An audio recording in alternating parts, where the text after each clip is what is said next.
Yo, yo, yo. Welcome in to the Tuesday night Dynasty Daddy best ball. What? Stream. Sorry, best ball's on my mind because my best ball team and Charlie Daddy has gotten obliterated with injuries. But you know what we're not going to do is complain about injuries. It happens to all of us. Already 5 seconds in, It's crying my about the Charlie Daddy League. Nah, it's my I'm gonna blame it on the sickness. I'm getting over it. So if I sound extra nasally and you see a little bit extra Jeremy Cam tonight, just know that I'm probably running through for you guys. Okay. I'm here for you.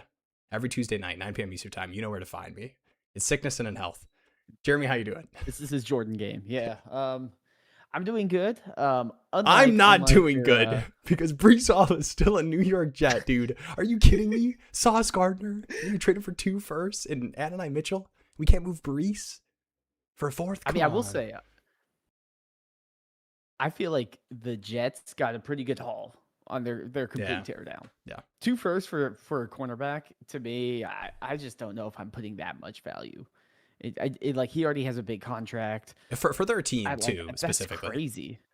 Like it's not like a Sauce Gardner. They're a Sauce Gardner away from being good. So I get making a 2 first deal. Plus, I think they got AD Mitchell, which it's not nothing, but not separation. Hopefully, separation God.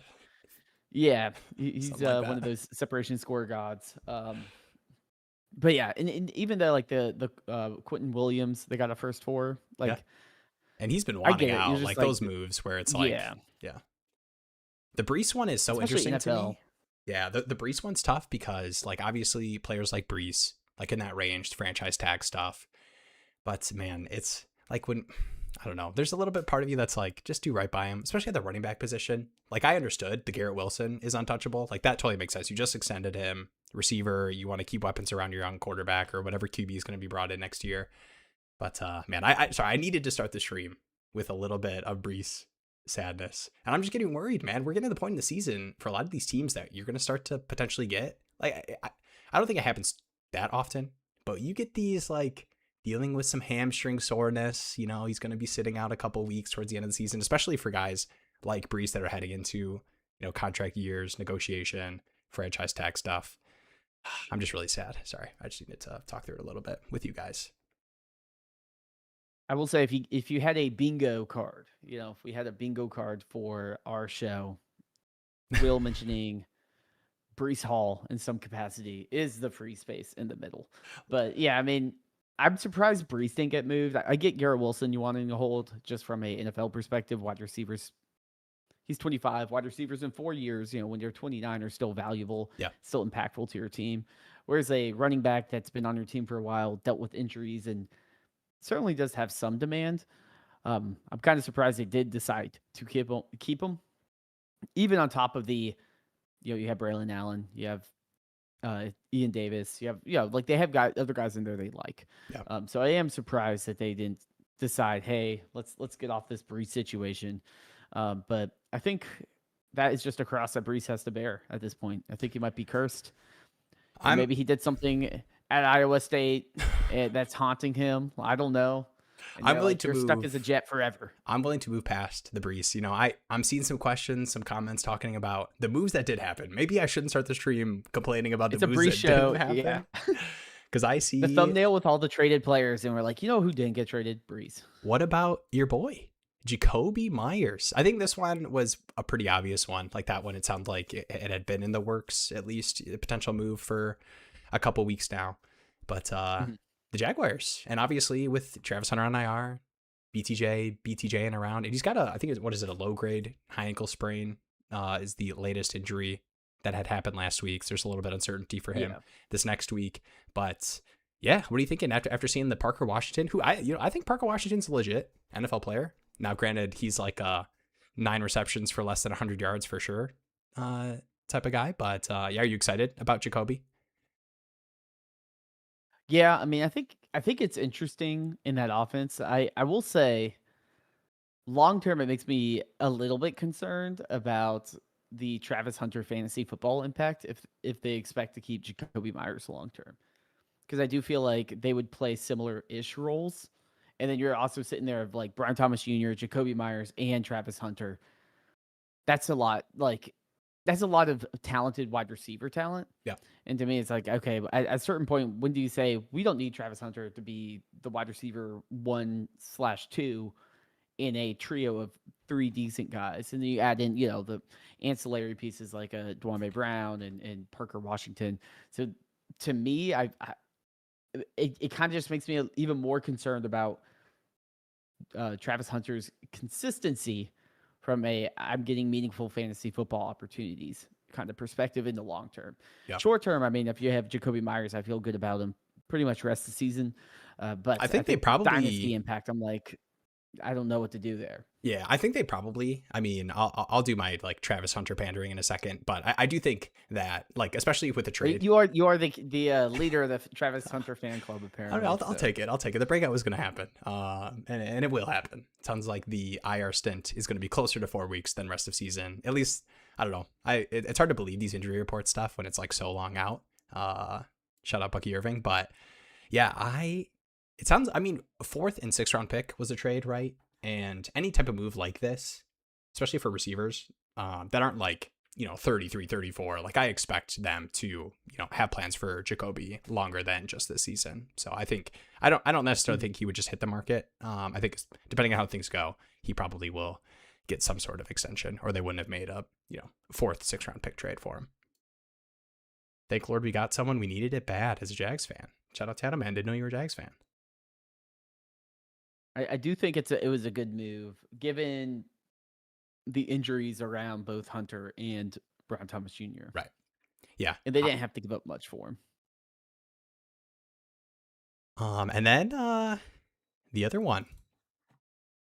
Shout out to Shaheed being reunited with Clint Kubiak from if we remember the Derek Carr beginning of the season crazy games where we thought the Saints offense was the best in the NFL. A lot of those were long bombs to Shaheed. And I think Sam Darnold, obviously with JSN as well, has been one of the better deep ball passers. Are you, in terms of like expectations for Shaheed fantasy production, where are you at that it is? I think it's an obvious upgrade to like offensive situation, but in terms of like target competition, like JSN is a target hog for sure. But I do think he can. I think this kind of move signifies to me that it's going to hurt the Torrey Horton breakout. But I think it might just be a thank you for your service, Cooper. But let me get my boy back in here. I agree with your middle take. Okay.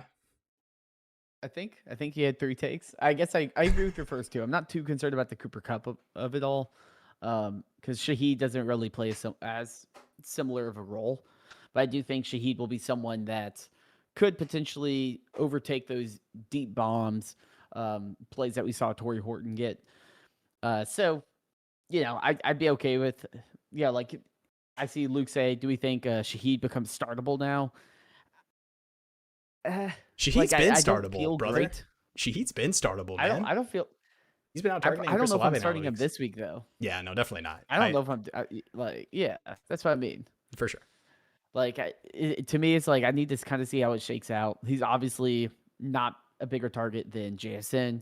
Hopefully, he gets more usage than the Torrey Horton role currently has. Because while Horton's looked good, especially in getting touchdowns, it's not he's getting 2 to 4 targets at best a game.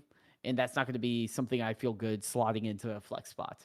So I hope he has a little bit more of a role, but I think it's another good move of let me get a valuable, underrated wide receiver because, Lord knows you don't want to watch a New Orleans Saints game and plug it into one of the best offenses in the league next to JSN, who's absolutely breaking out as a top 5 wide receiver. So you're able to plug in Shaheed as kind of a complement, big play guy. I'm a big fan of that. Yeah. I think for me, especially these like Rasheed Shaheed types, like I know I like brought up initially the like target competition thing, and he have like 5 for 63 or something with Chuck in this last game, going to be playing from behind. But to me, like these Rasheed Shaheed types, Trey Tucker types, like I want them in good offensive situations, and that's what I think Seattle is. So I do think there is upside hope for that. That like if he is deep ball, the Jameson Williams, for the Seahawks, but maybe a little bit better this season. But no, I'm excited. Shaheed versus Jamo. Shaheed versus Jamo. You taking Shaheed on that side? No, I am not. But man, okay, I was about to say, do we have to talk about the Lions? I am wearing my Lion shirt. I will say I do feel like I need to call out that I put the Vikings defense on fraud watch last week on the live stream to then proceed and lose at home to the JJ McCarthy led Minnesota Vikings. But execution is what Morton said. So we're gonna figure out that execution, get that figured out for next week. We'll be good. That's the game plan. But no, let's got some trades here, and I know we've got some in the live stream. Ask Discord, join the Discord link in the description. And when I say that, also like the stream. Let's do it early. I feel like it's always 1.5 hours in. Early call out. I bring out guys, anyone that's still here, like the stream, please. Like the stream, sub to the channel if you're not already. I mean, we're at the midpoint in the season, guys. If you're here right now for the live stream and you're not subbed, why would you do that to me? Let's get it popping. I think we're about to 1,800 right there. We're one away. Yeah, I was about to say, is it 1,800 it could be you. Special? And say me, smiley face, if it's you. How we doing this week? Doing well, Brandon. I want to get give me your build take. I want a build update because I think unfortunately he is like the Brian Robinson. Oh, you're bugging a little bit. Oh no, did we lose Jeremy? All right, I'm going full screen. Jeremy, let me know when you're back. Oh. I'm hearing a robot in the background. Bill is as dead as Jeremy. Dang. All right, what I did, right, just for your awareness, Jeremy, I have muted you on the stream. And I am once I hear non-robot voice, I will bring you back. But I can hear you. So keep doing your best to come back. All right, Jeremy, don't worry. He will be back. I have faith. I can't even get rid of a Bill for a second nowadays. Here's my Bill take is that I do think the role is decent usage-wise. I think he's just an early down running back. But unfortunately for a team that is probably that role is not very fantasy friendly. Yeah. Especially with Jane Daniels. It's tough, man. Oh. We're back. It usually is me.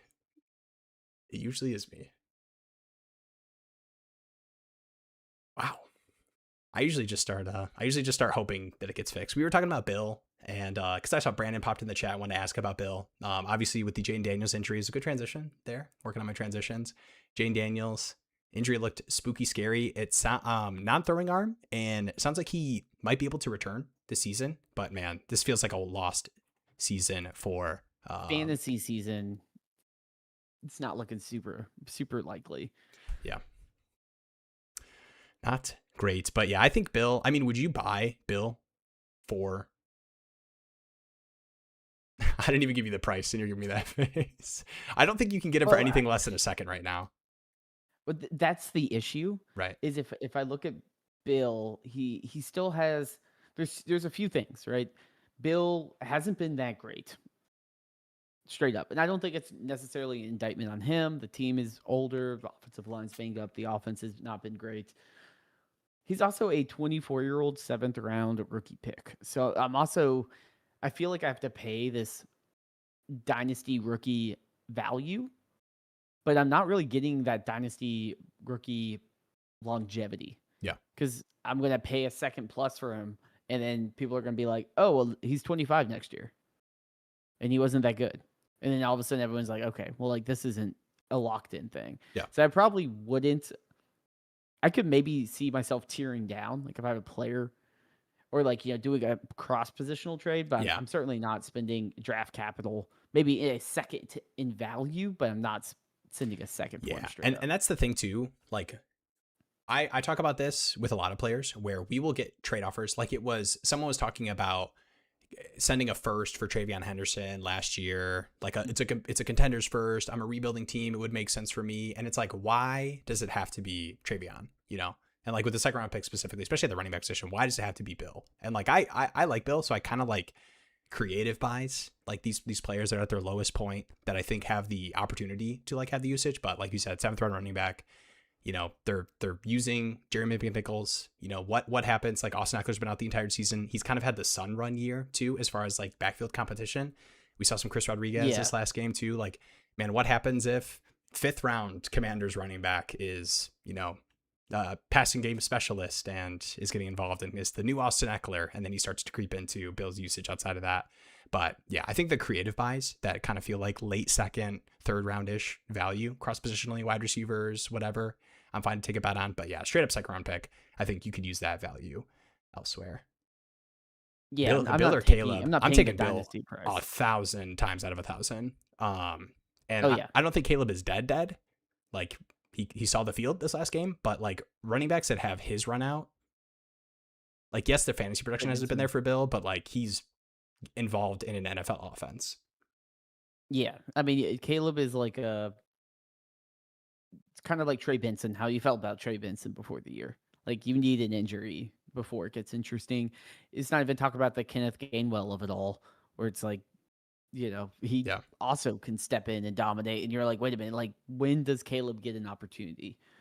I got an interesting one here. I was looking at the Dynasty Daddy trade database. Jacobe Meyers, a 26th 3rd round for Jaylen Warren. That would be the type of deal I would be looking for. Can I get a value on a guy I think is like in the same tier?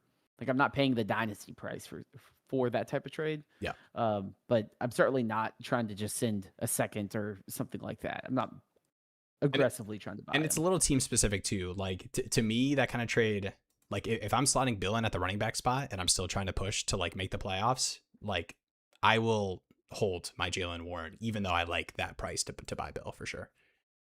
Mm-hmm. True. All right. Condrano's here. I'm going back up to the top.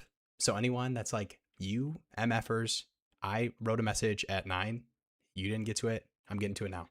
Condrano's finally not in a hotel for one of these. Wanted to ask, would y'all think Joe Flacco is worth to a contender with his upside points per game since joining Cincy? I've made 2 Joe Flacco buy trades, and I think they were steals. Both of them were Flacco and a 4th for a 3rd round pick. I think that is an awesome price on a contender. That's a good price. Getting a 4th back, and a lot of these are 12 by 10s, where 3rd round picks are like, I'm happy to have 3rd round picks and take shots on running backs, but like as far as impact to my lineup, not extremely likely I'm going to find a hit that matters in a 12 by 10 in the 3rd round.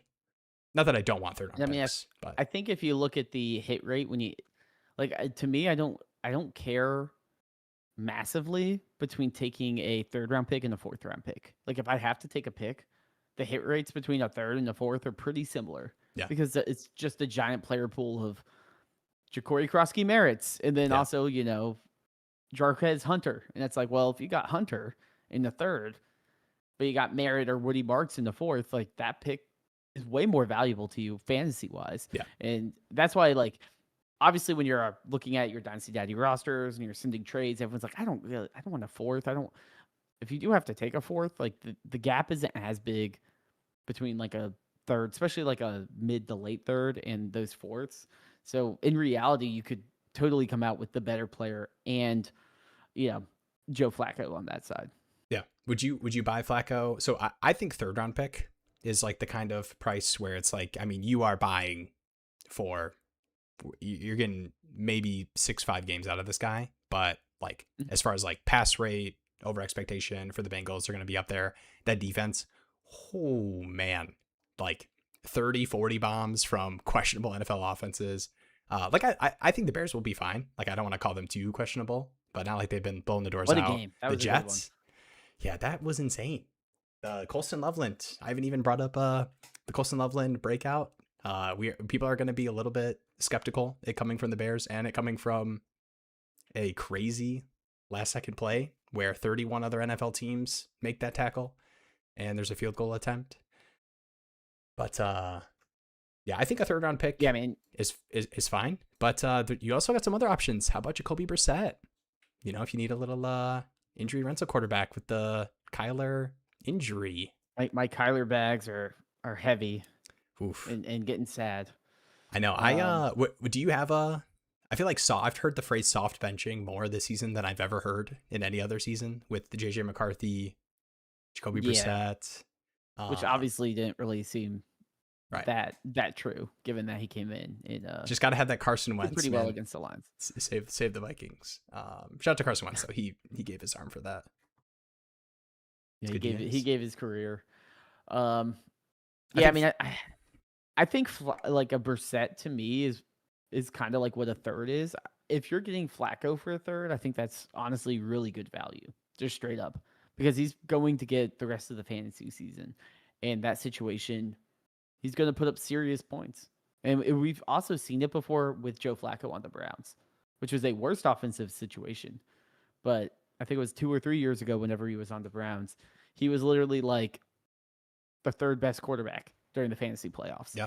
So it's like I trust him way more than like a Brissett, in a Monday Night Football game that no one can watch because two companies are fighting and they're playing a defense that's terrible, that panic trades for Logan Wilson. To me, like, I feel way more confident that Joe Flacco is going to get a longer rollout than Kyler's completely dust. And like Brissett, you might get 1 or 2 more starts, but I don't know if he has the full season locked in. Whereas a Flacco, I feel good starting him rest of the season. Yeah. And I'll we'll move on and we'll start rocking through. We're gonna go lightning mode. I'm initiating lightning mode on the questions, but on the second question, lightning mode. I don't want to go too like I don't like doing this. Isn't even a victory lap thing. This is just more of like prepping my mindset and all of your mindsets for startup drafts that are going to be happening immediately in the off season, obviously. But how about we always talk about these late round picks, man, like taking these backup quarterbacks versus like the undrafted free agent running back that's 4th on the depth chart,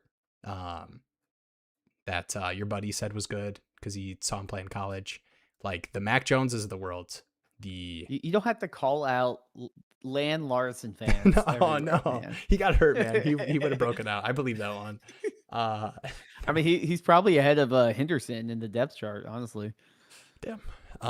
Curtis Murray here made 2 trades in my 10-man 0.5 PPR Superflex League. Traded Murray, Hall, and a 26-second to get Lamar. Ooh. I have a Lamar trade as well. We can take a look at that at the end of the stream. Easy. And it's actually, I would say mine's closer than this one for sure.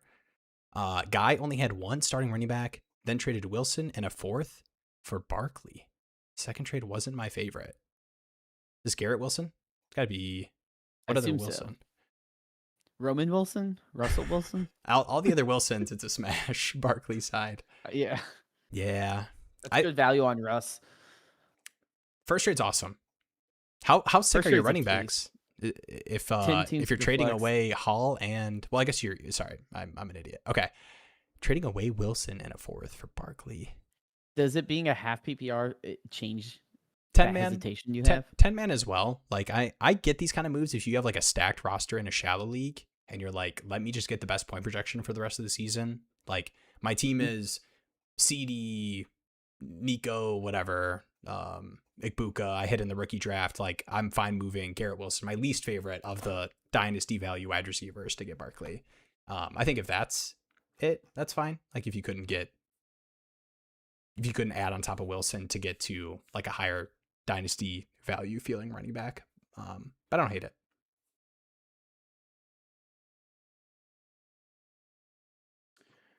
Lamar trades UGW. Yeah.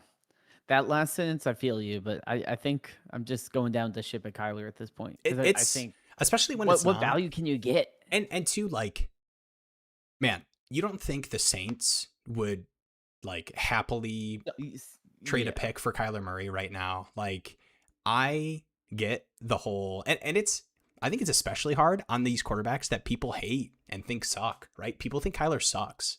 So like a soft benching, and people think JJ sucks, right? So like these soft benching narratives like plummet these assets of value. So to me, I am not selling the Kyler. I think you just have to hold out just because what would you be sending out? Like if you were, give me a Kyler to a swap. Oh. No, man. I'm holding out more hope. So like let's see, I have a tanking team. I have T-Lot and JJ on a tanking team. Like I would buy Kyler. I would trade T-Law for Kyler in a first. Maybe T-Law in like a contending piece for Kyler in a first. What do you think about that? That's crazy to me. Are you out mentally? Is Kyler that low? Is he Joe Flacco? Well, no. I'm giving a contending piece You on getting top. a first for T-Law? This guy doesn't have a job. Dude, T-Law just got Jacobe. Sorry, the contending piece would definitely be mattering. It'd probably be like a second-ish. Kyler's mid. Yeah, exactly. You can't see over the line. Kyler is mid. Kyler and T-Law are like in the same tier for me.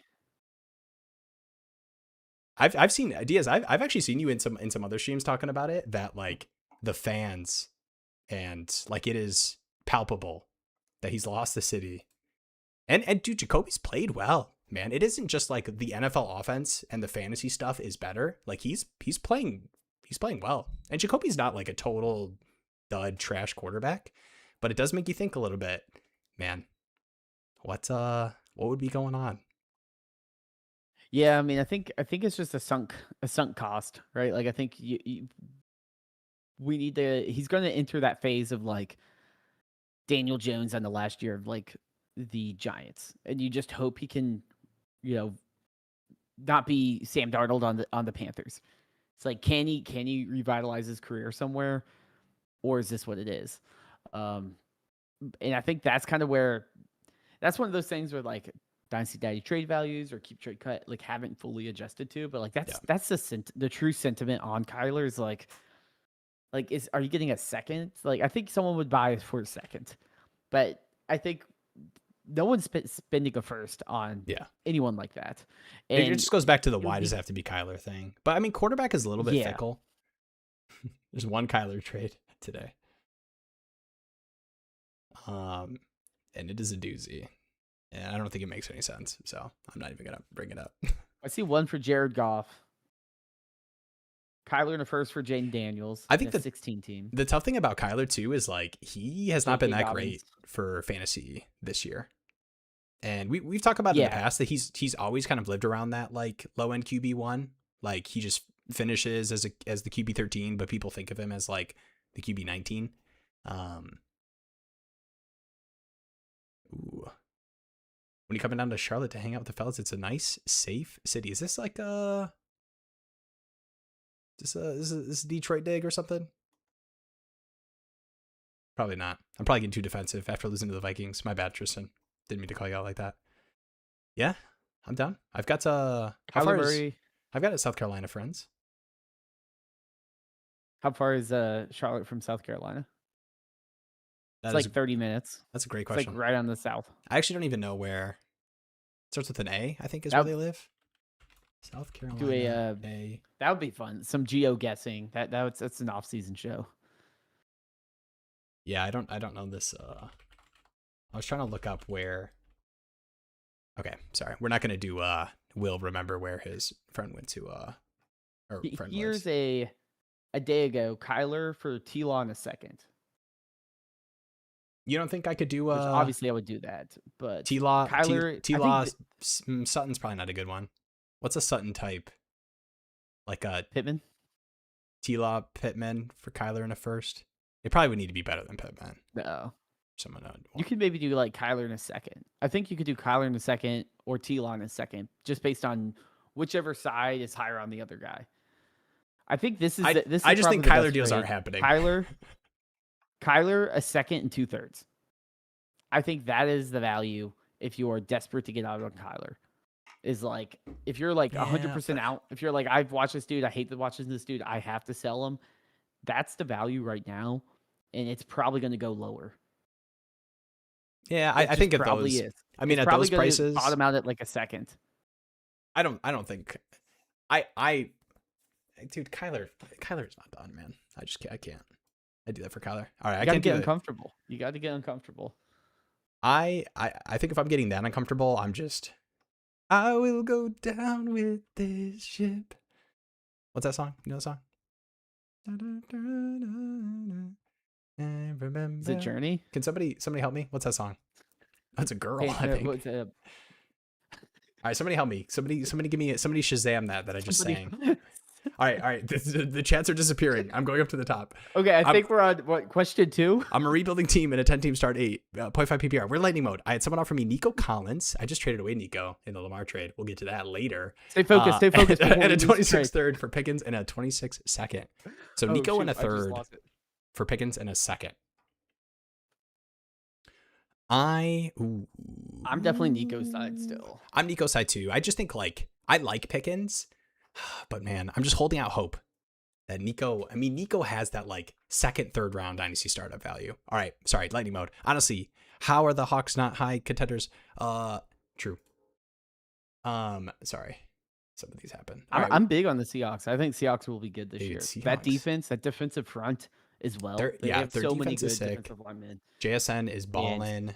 Clint Kubiak is cooking. Looks like potentially the best Ohio State wide receiver in the past 5-6 years, which is crazy to say. How much would you pay for Derrick Henry on contending teams?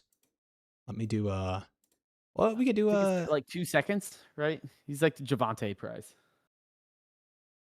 I don't know how much his usage has been though. Let me look at his I'm trying to look up. Yeah, I think with decent weeks. With Lamar being back too. 14 points. Ooh, yeah. Derrick Henry for Scadaboo. RB 18. 12 team start 12. Yeah, full PPR. I mean, I think that's fair. If you're a contending team, you lost Scadaboo. Like, what's Scadaboo going to do? Derrick Henry for QJ. Give me Derrick Henry. Yeah, another 12 by 12. Is it half PPR? Full. 0.5 tight end premium. QJ's like, what? I said 0.5 tight end premium. Sorry, my bad. We're in lightning mode. I can't be doing that. That's my bad. You're out here. Wow, DK trying to confuse me. Throw me off. Kamari DK and a third for Henry. That's crazy. All day. I feel like DK is one of those gross wide receivers that no one really likes, but people will deal with him. I'm kind of a Cam Ward believer. Not actually. You could get him for You see is it Draymond Jones? Cam Ward in the first for T-Law. All right, let's not do this right now. I'm a Cam Ward believer, but I am not buying Cam Ward right now. That's the conviction we bring to the Dynasty Daddy shows. No, guys, I'm a big. I believe in Cam Ward, but I do not recommend buying him. Nah, it's a little bit of to me, it's more of I'll hold the Cam Ward that I took at the 105, 106 that I picked because it's a super flex league and quarterbacks matter.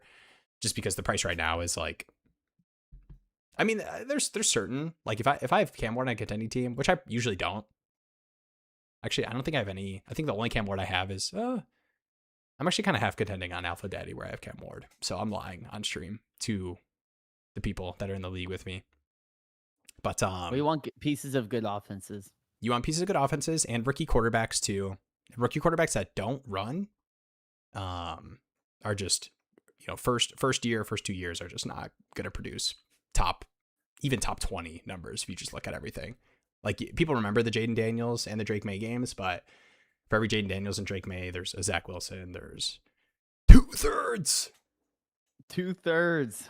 That's half the Kyler price. Dude, it's wow. And that's shocking to me too, because the whole quarterback thing that we talk about is quarterbacks don't lose value that were drafted that high that are going to be playing. I don't think he's been. I know that the metrics have looked terrible, but to me, oh no, I was about to say eye test. You gotta stop me from saying eye test. That's a take a drink. I think he's been a little bit better too. No, the past couple weeks. Oh, the Monungai breakdown. All right, we got to get there. Let's crank these out. 14 team B_Y. 14 team Superflex not going to make the playoffs. I have DJ Moore and Wandale. Are they sells? What should I be looking for? Return a second for each. Do you think I get a first for the pair? I do not think you get a first for the pair. The thing with first round picks in most leagues, especially in a 14 team, which is going to be pretty deep, is people don't want to move their first unless they feel like they're getting difference making and or great dynasty assets. And I don't think that DJ Moore and Wandale fit either of those criterion. So yeah, I don't think you get a first. Would you trade DJ Moore and Wandale for 2 seconds on a team not making the playoffs in a 14 team? Yeah, 14 by 10. I think I'm probably doing that.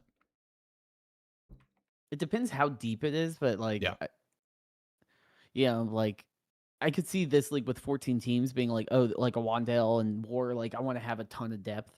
Yeah. But if it's something where it's like, hey, the best teams are Jamar Chase, Justin Jefferson, like superstars, there's no reason I should hold on to a Wandale type. So if I can sell some of those and say, okay, let me kind of recoup value in 2 seconds would be pretty decent.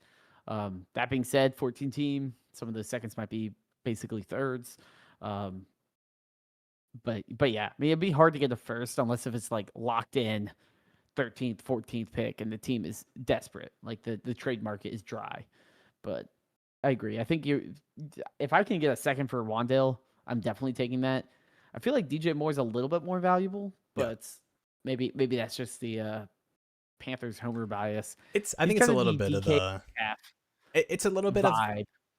It's like what we talked about. I mean, I guess we just talked about it, but like like right outside of that first range where like if you're getting a second in like a 12 by 10 or whatever, people are like, I'm not doing that, but you're never getting a first type of thing.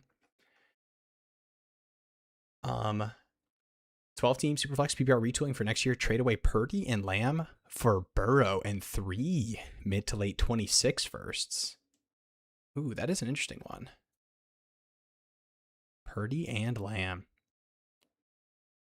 12 team Superflex. Man, I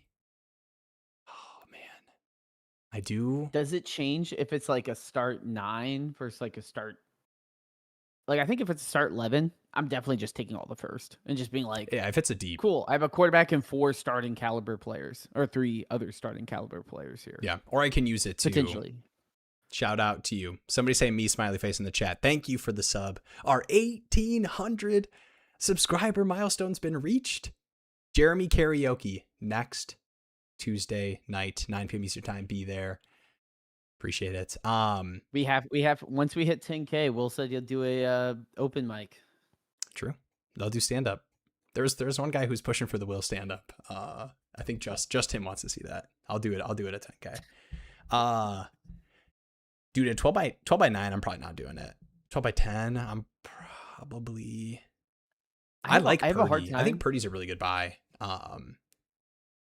But he's probably coming back soon. I have a hard time when I sit here and say no to 3 first-round picks, though. 26 class sucks, Jeremy. The mid to late part is kind of messing with my brain a little bit. Like, I'm just thinking about I'm on the clock in the rookie draft, and I can move like the 107, 109, 112 for CD Lamb.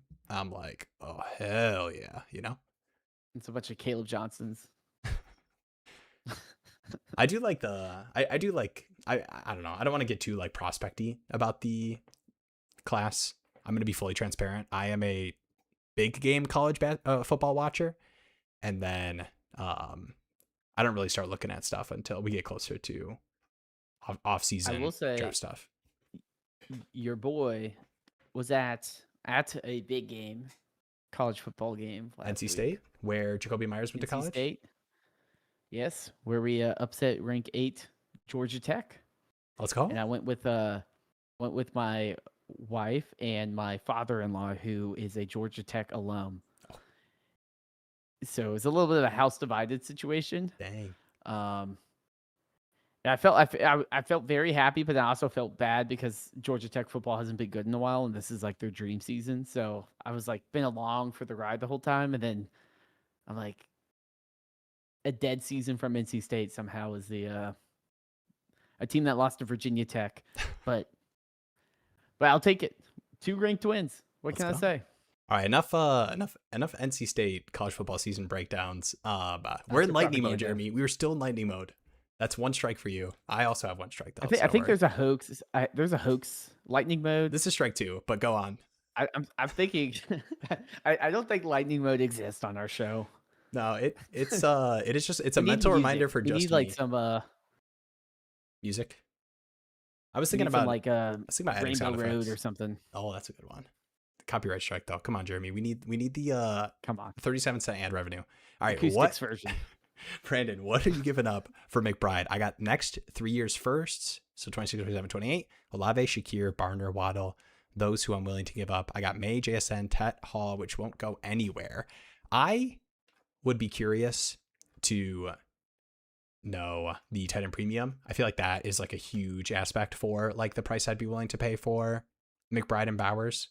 Like those like PPR monster tight ends, like not just obviously like high value, no tight end premium. Ooh, it does make it a little interesting. No tight end premium. What would you trade for McBride? Oh, we are losing chats. I think we're all right. I still have it. Okay. This is one of the hardest positions to value in a non-tight end premium league. Is like that elite tight end, where it's like if I have it, I feel good, but if I don't have it, I don't necessarily feel like I need to go pay for it. You know, the tough thing is when like 2 firsts can get you into the conversation for like that like Drake JSN. London, JSN tier. Like yeah. I want to use those there and then have, you know, Zach Ertz, Hunter Henry as my tight end in that tight end premium. And I mean, Trey McBride's a stud, but stud at the tight end, not tight end premium, can be, you know, 6 for 50, while JSN and CD can be 8 for 120 and a touchdown. Yeah, especially with the all the random tight ends that have kind of popped off. It's like you can send a third for a Mark Andrews. You can send a third for a Zach Ertz or Hunter Henry. You can even go up a tier and see, you know, what one of those other. I'm trying to think of a.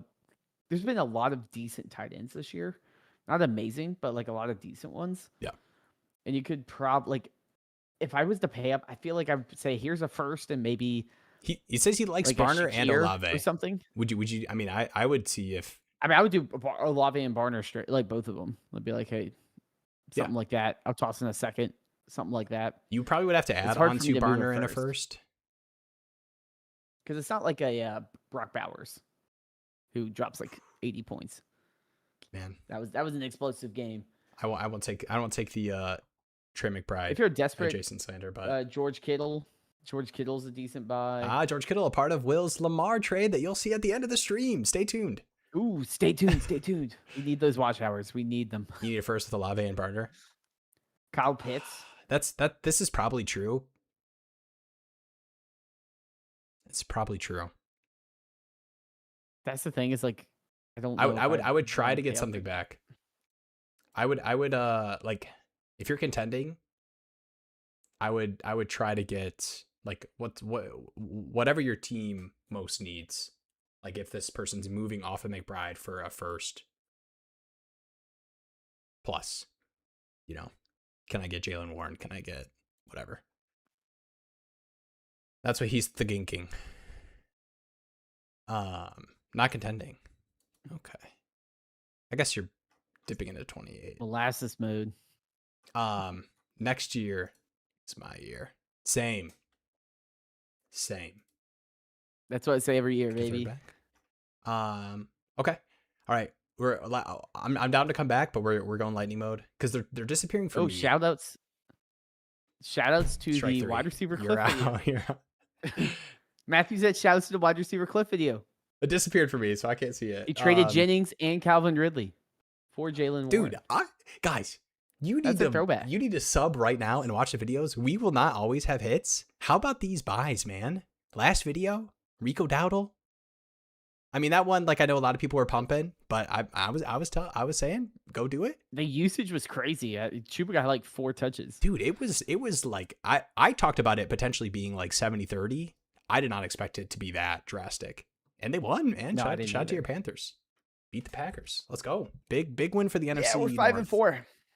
Some are saying Bryce Young is the Mahomes of the NFC. And then we'll see what happens with Bucky, but yeah, let's go. And then Mark Andrews. I mean, the Mark Andrews wasn't like he's going to be doing this every week. It was definitely he doesn't. He's going to get two catches for 2 touchdowns. It's just that week. Dude. He's got that in the bag, man. He plays with Lamar Jackson, Baltimore Ravens offense. This was You back to almost got Kyler. 3, but it turned out to be Charlie Kohler. I know. I did think that for a second. I was there when he killed the Niners. The fans were screaming and booing him. Kyler. I believe it, man. I believe it. Happened to Kyler. Ooh, Ayuk got put on the trade block. Where's his values? Where's his value? I'm 3-6 with a lot of young talent. I could send Godwin. Would you be willing to do the Godwin bet for Ayuk? Both coming back off the injury, you get a little bit of an age discount with Ayuk.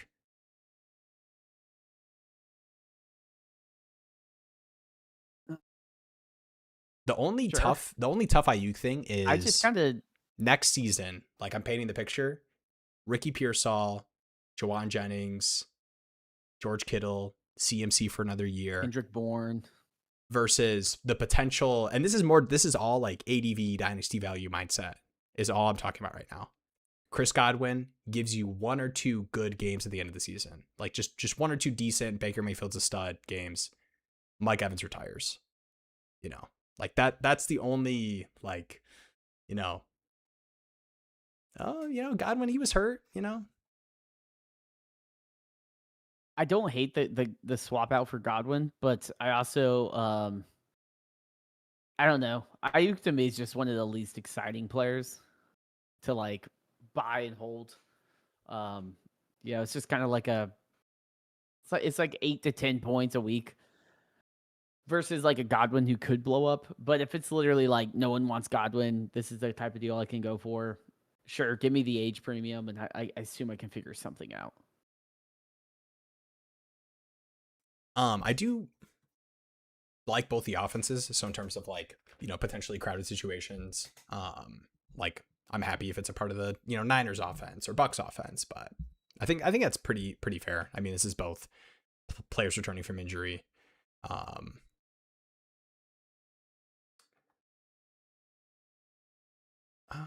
Okay. Shout out. I'm not gonna pretend or do something racist doing something with this name, but shout out to you. We're international. Just probably could have just left that first part out completely. Just traded Jonathan Taylor and cut that. We're gonna end the stream real quick. This is a good trade.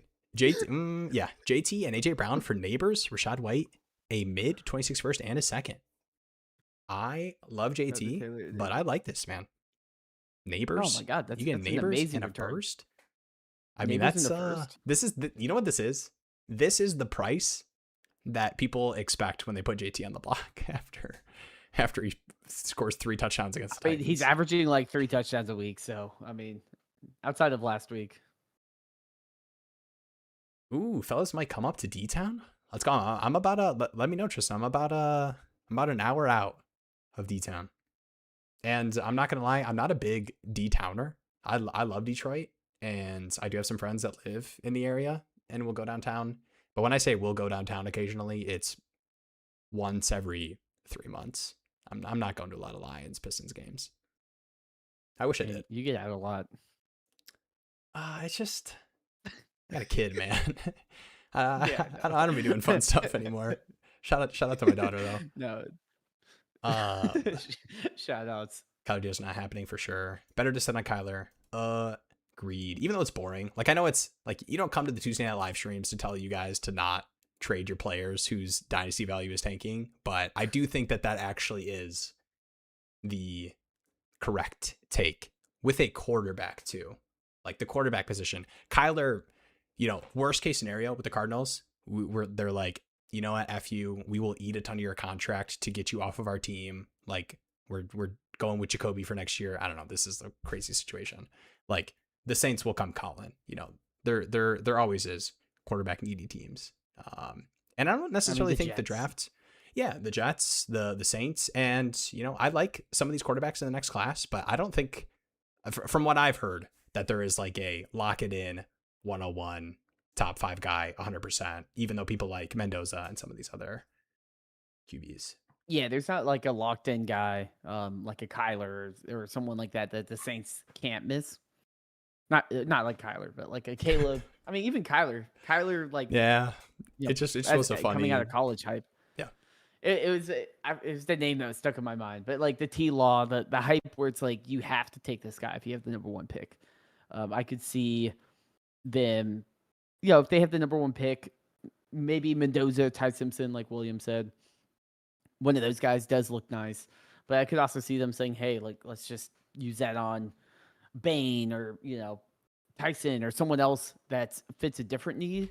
That's kind of a safer bet from a actual profile standpoint. Because we've seen a lot of those quarterbacks come in and just kind of be mid versus, I can already kind of get a mid quarterback that we know what he is. And Kyler's certainly not a top 10 quarterback, but he's certainly not like a bottom 10 quarterback yet. So I think we've seen this story many times of a talented quarterback go to a different situation, maybe takes a year or two to rehab his image, and then get a new situation. And Kyler could be that guy, or he could just kind of fall out of the league. But I still think he has probably a couple more years of at least being on the rosters and starting. I just pulled up the Cardinals Kyler contract. I think the most likely outcome is this is like a weird, they play off the soft benching thing. They do the second, third round quarterback pick thing next year, and they just suck it up, and we're just going to roll with Kyler for the duration of this contract. Yeah. I think that is most likely, even though the soft benching stuff makes people feel like it's Jover. Well, it's like the JJ McCarthy stuff. Everyone's like, oh, it's Jover for JJ McCarthy. And now it's like, oh, he came back. He was pretty good. Okay, never mind. Like, I'm not too concerned. I think if anything, we might see a regime change in Arizona. I think that's the most likely thing to happen, given that Gannon has kind of just been doing the same thing over and over, and it's just not really working. I don't think the offensive scheme has been that great. The defense also hasn't been incredible. So the reporting, I think that's weird. Probably the easiest change to make. Kyler 7 years in, not one. It's so bad. All right. And also, like, in terms of like the soft benching thing, I will say that there is some merit to, if there was ever a quarterback I do not want to be starting for my NFL team that's coming off a foot injury, it is Kyler Murray. No, it definitely is. So I if that is the play, I'm with it. I get it. All right, AJ Lee, 12-team Superflex PPR, looking to add an RB as a contender. Would you trade Burden and a second for Kyron, or a single second for Dowdle? 12-team Superflex. I would like to know the starters. I like both of these, honestly. Do you need 2 running backs? I do too. I think these are both great trades. Do you have 2 seconds? I guess that's the question. Right. I think that's fair value for either. If you had to pick one, are you taking Kyron off of the contract? Like you got the extension and you're confident that he's at least in 70-80% of this role for the next 2-3 seasons? I think I may lean Dowdle just because I think Dowdle's is which is crazy to say, but Dowdle's like giving me more points and it's also cheaper. Yeah, that's true. And I think if the bet is right, are we going to say here, even like, let's say worst case scenario happens, well, not worst case, like worst case is he gets injured or something. Yeah. But like, let's say worst case scenario happens. The Panthers are like, cool, we signed Chuba, we'd let him go. Let's not act like Dowdle, even if they bench him next week and he never sees the field for the rest of the season, he's going to end up somewhere. He's played himself into some sort of deal. And if he goes back to Carolina, me, I'm like, what better buffer than Chuba, who's extended, and they already are like, Rico, you're the boy. That's like the most expensive, beautiful buffer if this role continues. So I like both of them, but yeah, I think I could also see. I think Burden's the Burden hype train leave the station if he starts getting more targets as well. Like, it's like one of those things where you have a rookie and like if he hasn't broken out yet, like all it takes is him to break out once, and then people start losing their mind. It's not like, oh, the first 10 weeks of him not doing anything don't matter. Yeah. It's like now that he's actually breaking out, and it's a little different than like someone that broke out and then hasn't done anything since then. He hasn't really broken out yet, but the second he breaks out, you're going to be able to get more value for Burden, and who knows, he could be a guy that you can rely on a weekly basis next year or in the future. Pausing lightning mode and the Rico Dowdle conversation. Oh, we were in lightning mode? Yes, still in lightning mode. We are going to continue it after the pause. Brandon Snyder, we've got a breaking report here.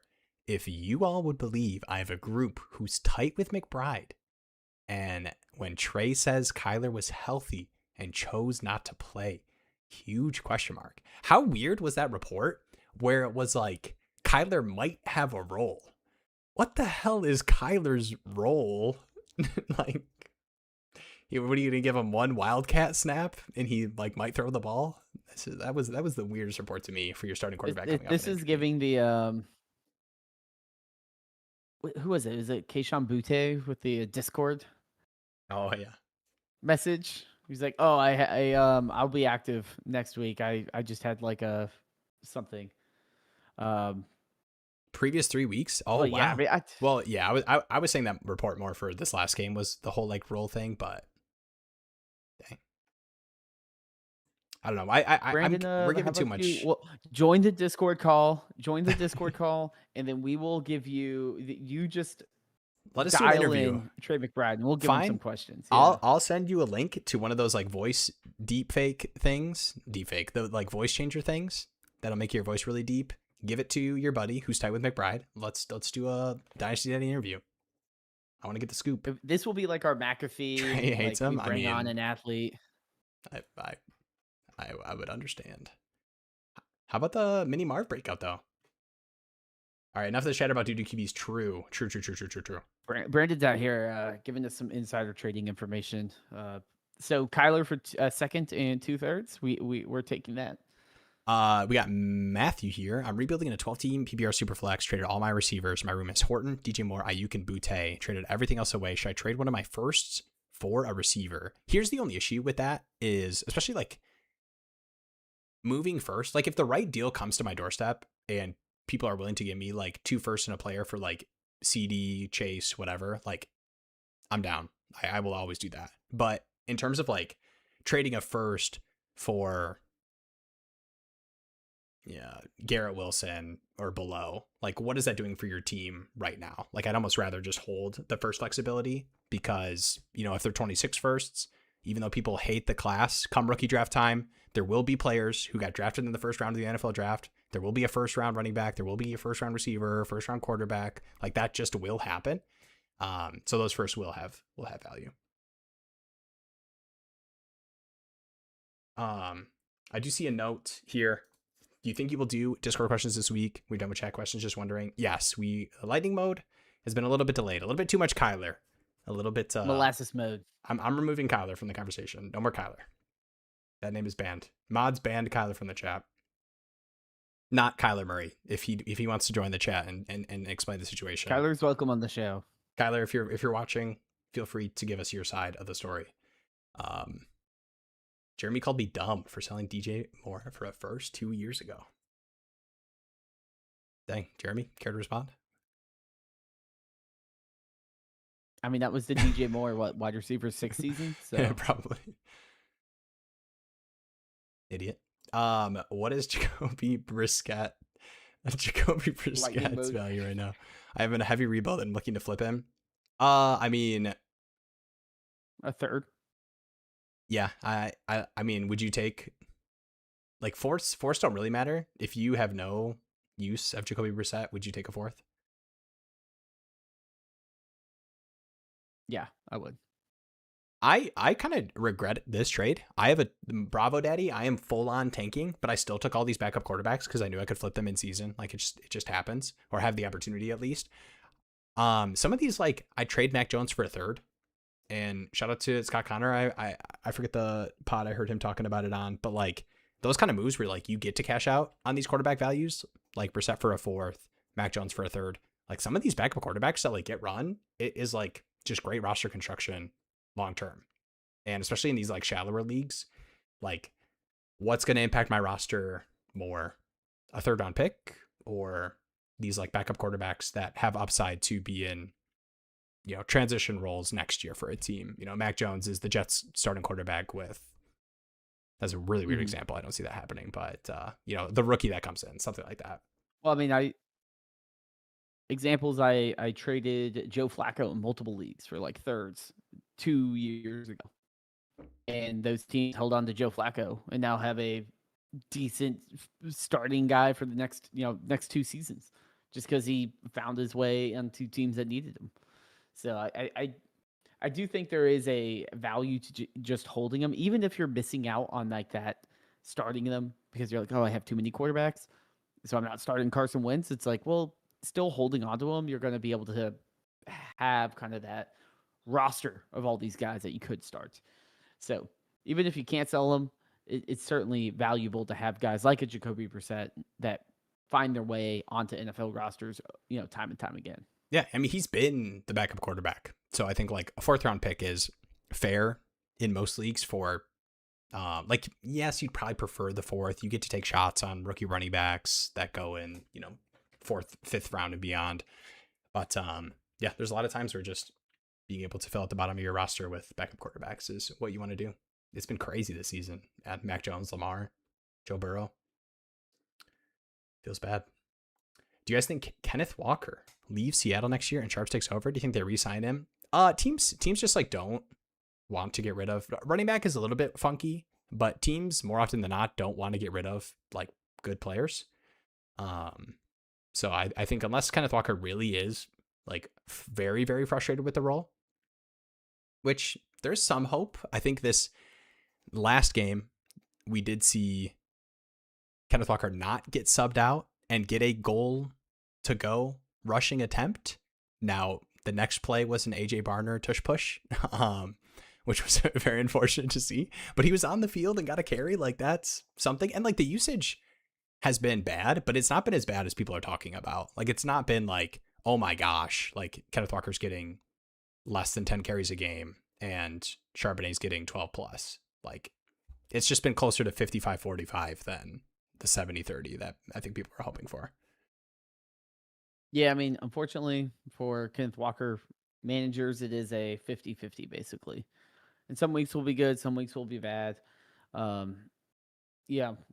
Kenneth He's Walker, like definitely one of those weird ones. a part of the Lamar Jackson trade that we'll take a look at the end of the stream. Ooh. Man, big that's exciting.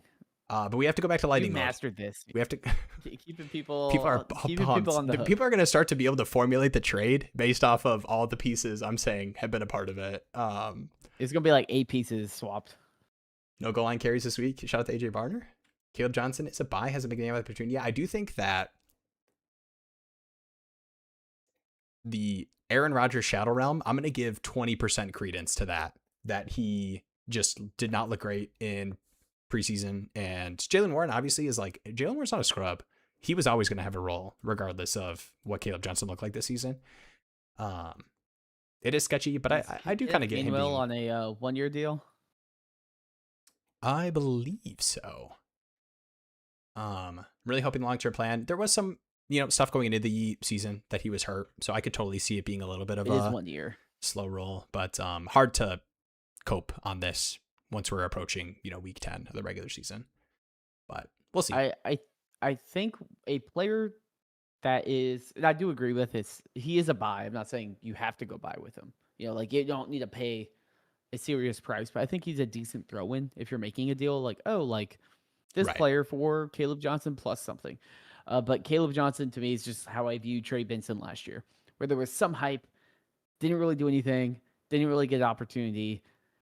And you're like, okay, well, I hope he gets a decent opportunity eventually. Like, that's just kind of how I see him. I don't think he's absolutely ethered, but I also would be surprised if he comes out and is anything incredible. Because if it's something like a Bucky Irving, they find a way to get on the field. Because when they're in practice, they're like, okay, this guy's definitely better. It's just, it comes down to, will Caleb Johnson get the usage and the opportunities to actually be relevant? And I don't think it will be this year. Maybe Kenneth Gainwell, when he leaves, opens up some opportunities for him kind of getting some of that split work. I want to give some credence to the Kyle Pitts renaissance. People, what's it? 6 years in the making, right? 7 years? We got there. 4 years? Superflex, I'm rebuilding and have... Hey, no Kyle. No, I'm just kidding. It's fine. A Superflex, I'm rebuilding and I have a top 6 pick, and 2 late first. Thoughts on Monungai, Kyler, or Penix in a late first?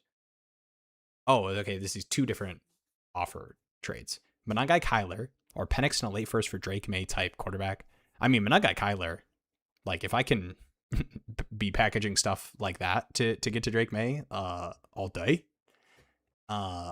Would you trade Penix in a late first? Like I think people would more want to do the tier down for Drake May?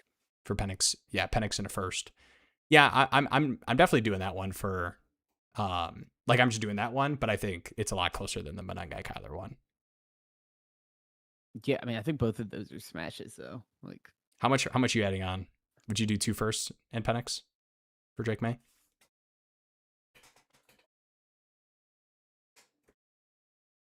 I think in a vacuum I probably would, especially if my team could afford it. But I'm looking at this and says I'm a rebuilder, so even a late first, I assume you're not loaded with players where you're like, let me go out and buy a nice car. It's like, let's put a roof over your head first. Yeah. So to me, it's like I probably want to end up taking more picks than saying let me trade 2 of them away for a player. Yeah. Drake May's hard to buy. The hype is crazy. Yeah. We didn't do the Monangai conversation too much. We don't have to go super in depth. I don't know how I think Swift is kind of an interesting buy right now because like after this game, especially against the Bengals, like I think people's expectations are, best case for Swift, he maintains some sort of role with the Monangai takeover. But I just think Monangai's already gotten usage leading up to this point with a lot of these good Swift games. Like he's been involved. So I think obviously after this kind of performance, he gets a little bit longer of a leash in terms of like that getting closer to 60-40, but I don't necessarily think this is like a full-on Monangai takeover when Swift is back. Yeah, no, I mean, I agree with that exactly. I think if the window for getting Swift got a little bit cheaper and you're like, maybe I go after a Swift, it's a good time to buy. Monangai, though, look pretty solid. So yeah, it's exciting late round running back to have on your roster. Marvin a third or Flowers and a second?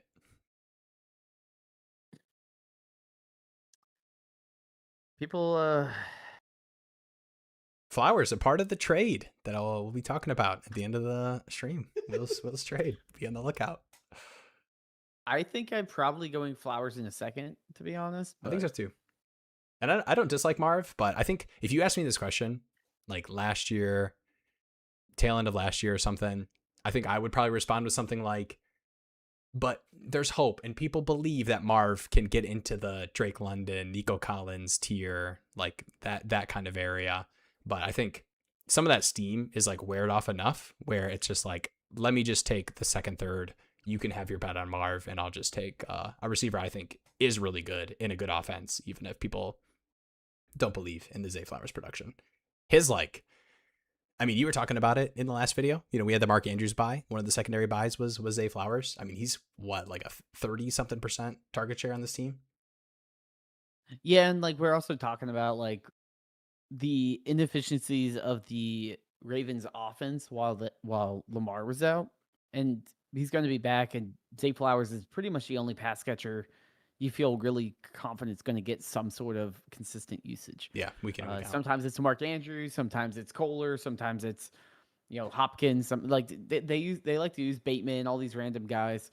But Zay Flowers is always a player, and while his ceiling isn't as high as Marv, I just feel like give me Flowers in a second. I'm probably not going to sweat the missed dynasty value in the Marv piece when we're a year and a half in and no one really feels that great about Marv. And that being said, though, your boy, most started wide receiver last week, Marvin Harrison Jr. So I wasn't able to watch it, but yeah, he looked pretty good. I mean, Jacobe looked pretty good for the most part. Yeah. Just wait till Redacted comes back. Gosh, Redacted. Can't remember the first hint, but we're looking at Zay, Kenneth Walker, and question mark for Lamar. Actually, it is a full-on like tanker to contender type trade. That's my hint for you. I like that he's trying to like piece it together though. I know. He's like, I okay, let me it. track all the names. all the names that you said. What should I look? Here's my other hint. It has a lot of players Will likes that I'm trading away to get more players that I like or am fine buying. All right. Dang, Breece Hall? No Breece. I can't. What should I look to get for BTJ at this point? Actually, not even I can't. People can't trade me for Breece Hall. Would have good receiving Travis core Hunter. without him. Rice, Olave, Addison, Devonta Smith. Want to look to get younger asset wide receiver, running back, or first round pick. BTJ is such a hard sell right now. Like he probably is the only BTJ buyers right now are like rebuilder tankers that are like, I am gonna make the BTJ bet that this is a weird fluke injury, something's going on year. BTJ's like Marv in that like he's Lost the juice. very valuable. Like dynasty wise, you pull up a KeepTradeCut, you pull up Dynasty Daddy, they're gonna say this player is very valuable. But then you look at the actual production and you're like, oh, he's not even scoring as much as Zay Flowers. And you're like, why do I have to pay that premium price for this player? But then on the contrary, if you have Marv and you have BTJ, you're like, my price hasn't gone down that much. Sure. Now BTJ, you might not be like, I need a top 10 dynasty wide receiver price. You know, maybe you're like, okay, maybe, you know, top 16. But if you have those players, you're still probably looking for, you know, a player like DK Metcalf in the first or something like that. And you're just not going to probably get that type of deal in the current state. It's kind of like, it's kind of like the why Kyler would I stink. do that? Yeah. Yeah, it's like the Kyler stink of like, if you really need to get off BTJ, you could probably get like Olave in a second. The running back pivot is probably the one. The running back pivot is probably the one that makes sense. Like if you say Kesh saying got a good receiving core, you know, if you're a contending team and you know dealing with the injury, like it would probably be like, and you know, I know you made some moves. You had you know, sometimes you're week 5, 6, 7, 8 in the season where you've got Josh Jacobs on your tanker, you know, or your team that you're like, I need to retool, you know, those kind of pivots moves where they're like, yeah, I'll take on BTJ to move off my running back.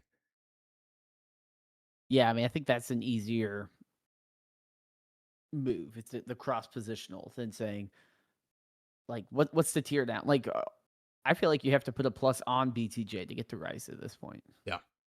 Oh, Olave and Addison for Amari and Hampton. Yeah.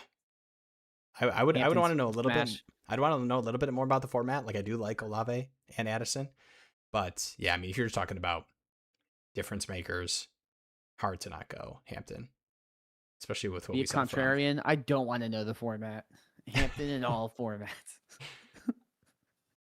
Do I trade JJ for Bowers if I already have CD, BTJ, Meyers, and Gadsden?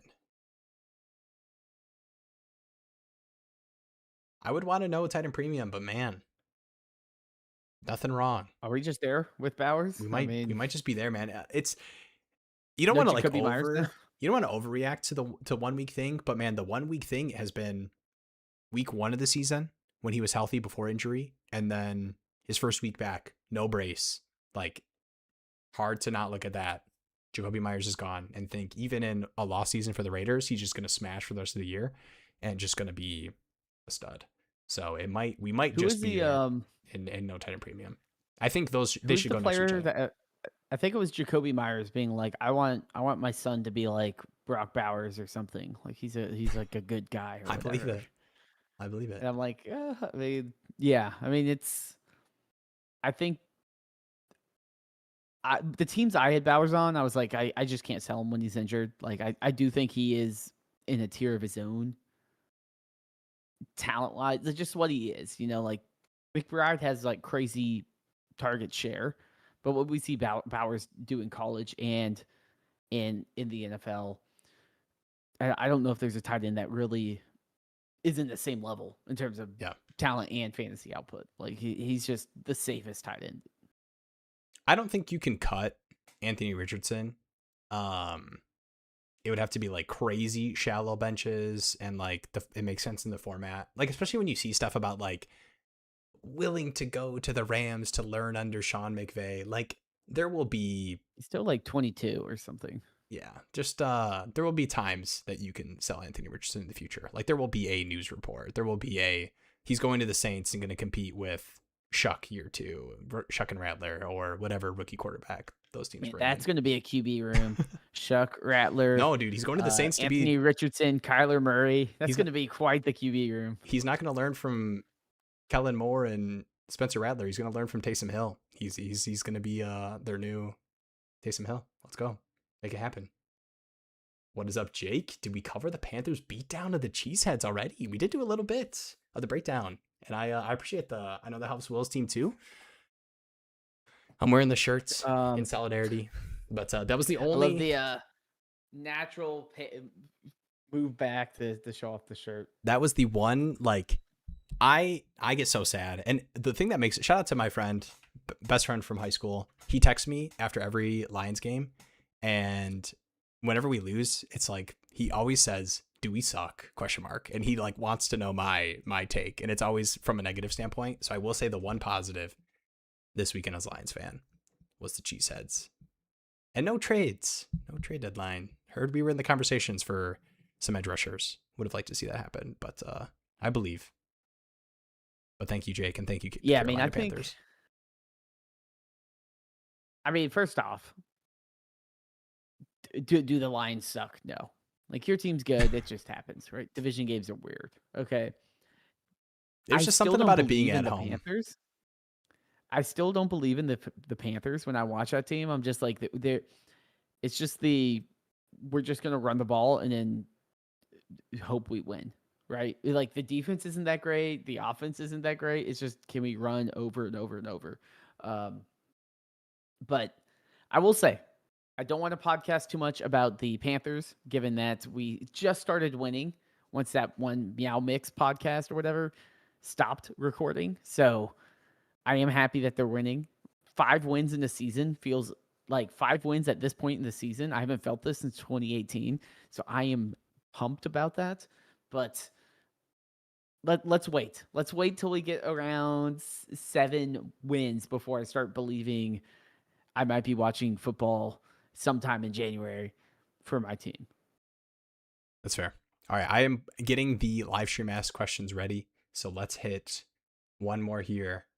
And then, okay, wait, this Tank Dell for a third. I mean, you're taking that all day. Yeah. No, I mean, Tank Dell, well, he'll be a Dynasty wide receiver 50 in 2029. I think it's sad, and I don't want to like fully give up on players, but I mean, what are the odds you're getting just a long recovery? And what are the odds you're getting a second? You know, and they also drafted two and I think second round wide receivers. Jalen Knowles played pretty well, but obviously didn't play at all. So game. All right, I'm gonna give you this one, and then we're gonna get cracking. Lost Burrow for the season as on a 6-2 contender. I've been offered Stafford for 2 seconds. Thought I'd counter with Stafford and Sanders. That Shadur. Maybe Rocket Sanders. Barry. My question would be, is there a different quarterback you can get, like a Joe Flacco? Just because I do feel like 2 seconds is a little steep for Stafford, even though he is playing well. He is older, does have injury concerns. 2 seconds is kind of a steep price, but I wonder if there's another way to do that. If this is the best option, I would probably want the plus to be maybe something a little different, but I could see the Sanders hype growing if he does get a start, which I imagine he will, later in the season. All right. It's time. Flacco, manager, is another contender and wants a second plus. Wow.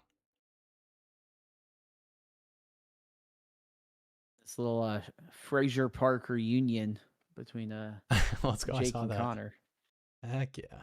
Funny. All right. Shout out to Tato, a man. Got his link. Whoop. Disappeared. You got a price check for Gats while you get everything working? Yeah, I saw that chat. I know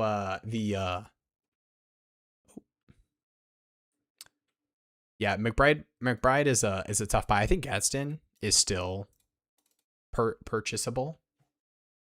He's A first for Gadsden and a third. Gadsden for Jacobe Merritt. dude, and I'm Travis totally fine Hunter. sending a first. Gadsden should have been like rookie redraft. He should be right neck and neck with Tyler Warren, I think. Yeah. Tucker Kraft for Gadsden. I love that. Banger trade. Alec Pierce in a second. Oh my gosh. I would definitely. I like Alec Pierce. Actually, I would look for a. You're gonna have to give up a round of first in value, but I would look for a deal that I don't have to give up a first actual, because you only get so many of those. But like a Tucker Kraft type deal, Travis Hunter in a second for Gadsden in third. All right. It's time. Teto. And then Patty Mills, I have yours up next. Shout out to you. Just want to see direction for this team. Injuries screwed me. Hampton, Scat, and Daniels affected 2 of my starters. Want to see if I small rebuild and try to get a second and first and contend next year, or go for it now. I mean, 14-4. There's an 18-0 team. You could definitely push for the bye. Another 14-4 team. Trying to rebuild is a 14-14 with Puka, Nico, Jalen Waddle, Debo, Keenan. I mean, I get the running backs are hurting. No Hampton, no Scat. Travis Etienne. Hampton comes back probably for the playoffs. You don't have any seconds or thirds in 26. No seconds in 27. So the like cheap running back buy stuff. Should we do the classic? Look at the worst teams. Yeah, I mean, I think the first things too is like you got a million wide receivers and tight ends. Like, geez, like I don't know, like 9 and 9. I do think what's like the opportunities to buy on some of these bad teams. The only one, there's a 5 and 13 with Genty. Not really any like cheapo, good lineup ones, you know, that like line up well with it's an older running back. Like there's a 9 and 9 team, but they're probably convincing themselves, especially in a median league, that they can make the playoffs. They're pretty stacked at. So it'd probably have to be you do this wide receiver rank. My take would be trade Drake May for something. Ooh, would you do a Okay, it's one QB. It is a one QB. You have Darnold. You have Purdy. Darnold and Purdy have been doing well. Like one QB, I can probably cash out for Drake May in a 12-team 1 QB league and feel pretty good about that. Yeah, I like that. Before I do any my take here, and shout out to this guy with the Barry Sanders profile pick. Let's go. Sorry that he has an insane team. CMC, Javante, Dowdle, JSN, Drake London, Rice. Oh, I just peeked over and saw Bowers in that tight end spot. Okay, this team's crazy. With 3 firsts and 20, dude, what? How did this happen? Tato. This is why you don't want to buy it, like push in. You can't You don't want to trade win your first. Yeah. now. Yeah, because would you do no matter what you sell, you're not going to have a better outlook than that team. Yeah. There's a team that is 14-4, and they are rolling out. So Michael Pittman, but they have Pearsall, QJ, DJ Moore. They lost Tyreek Hill. Would you do a wide receiver? The tough thing is they're not very deep at running back. So it's JT Judkins and then Zonovan Knight, Singletary. Hard part is they're 14-4. Like this might have to be like if you have a trade deadline or something. Yeah, like, I was thinking more wide receiver pivot. You have to be, but yeah. I think the best bet is like if you know someone and be like, hey man, realistically, how many teams make the playoffs? It's probably 6, and you have 3 teams that are 11-7 and one that's 9-9, and they're all kind of trying to win. Yeah. And then you also have the idea of, sure, this team has the contender label on Dynasty Daddy, but this team is as close to a super team as you can get. Like, there's a gap between this team and pretty much every other team. Yeah. Especially So with if I'm those sitting here and I'm firsts, like, man.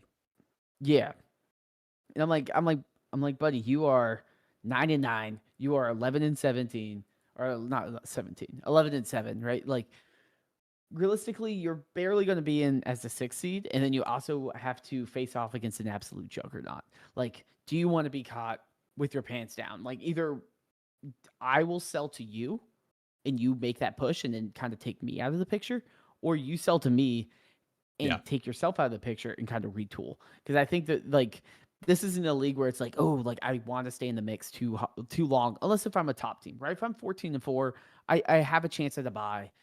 Any given Sunday, you could beat that team. Yeah. But if I'm sitting here and I'm like 9-9 or I'm 11-7, I'm like, okay, I need to find someone to, you know, either sell to me, and it's, yes, I can take myself out of the contention and you can kind of lock yourself into the playoffs, or I need to say, okay, I need to kind of swerve the other way because everyone is trying to push in for these playoff spots, and I don't feel confident that whatever I can sell right now would put me into the top 3 teams.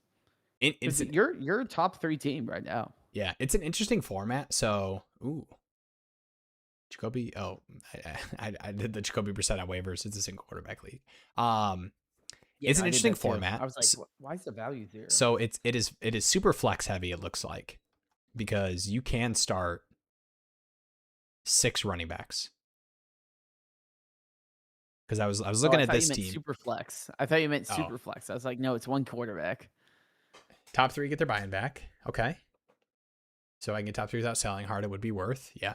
I was trying to look at this team as like a pivot in terms of like cross positional with your wide receiver room, and then having Chase, T. Higgins, and then Golden, Marquise Brown, Christian Kirk. But they can just start all these running backs: Gibbs, Jacobs, Henry, Chase Brown. So that's kind of tough.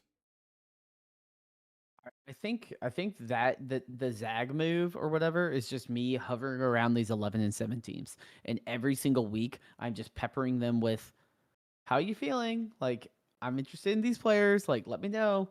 Like, every single week, as if they win or if they lose. And like, once you figure out if someone's like, I'll give you a good deal for Travis Etienne, then you're like, okay, is Travis Etienne going to be the player that sinks or swims my team? Then maybe you do cash out, right? Like, I think you kind of have to play a little bit of like not a rebuild, but like, I can take value on a player that isn't crucial to the longevity of my team if it's going to help me in the long run. Because realistically, if all we're trying to do is get top 3 to get your money back, your team can certainly do that. Yeah. But if you're one of these 11-7 teams, I would be stressed. I'd be sitting there and be like, next week I'm probably going to have to make a call. Like, I'm going to be forced to try to buy in or try to sell. Yeah. I mean, it's kind of like a ridiculous thing to bring up, but like, cause it's tough, right? You talk about selling Drake May, and I think he carries that weight a little bit, even in single quarterback leagues where he feels like mini Josh Allen to people where they would pay the price. And one of the teams that would make the most sense, it's like this super team that has Bo Nix and then Stafford. But even then, I mean, wouldn't they just say, like, I'll just hold my Bo Nix instead of adding on, a first to get Drake May and a third or something? But I would be willing to do that type of move if you think it could get done. But yeah, I agree with what you said.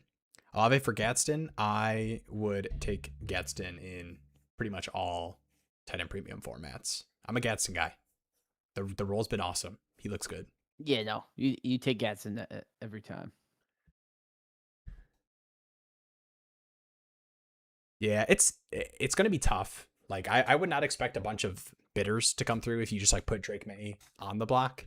But yeah, it's tough in these like 12 team single quarterback leagues. Every team has a top 12 quarterback for the most part, Yeah, every team has a quarterback that they feel all right about. Like, even the worst team, you're like, okay, well, they have Trevor Lawrence, Kyler Murray, J.J. McCarthy.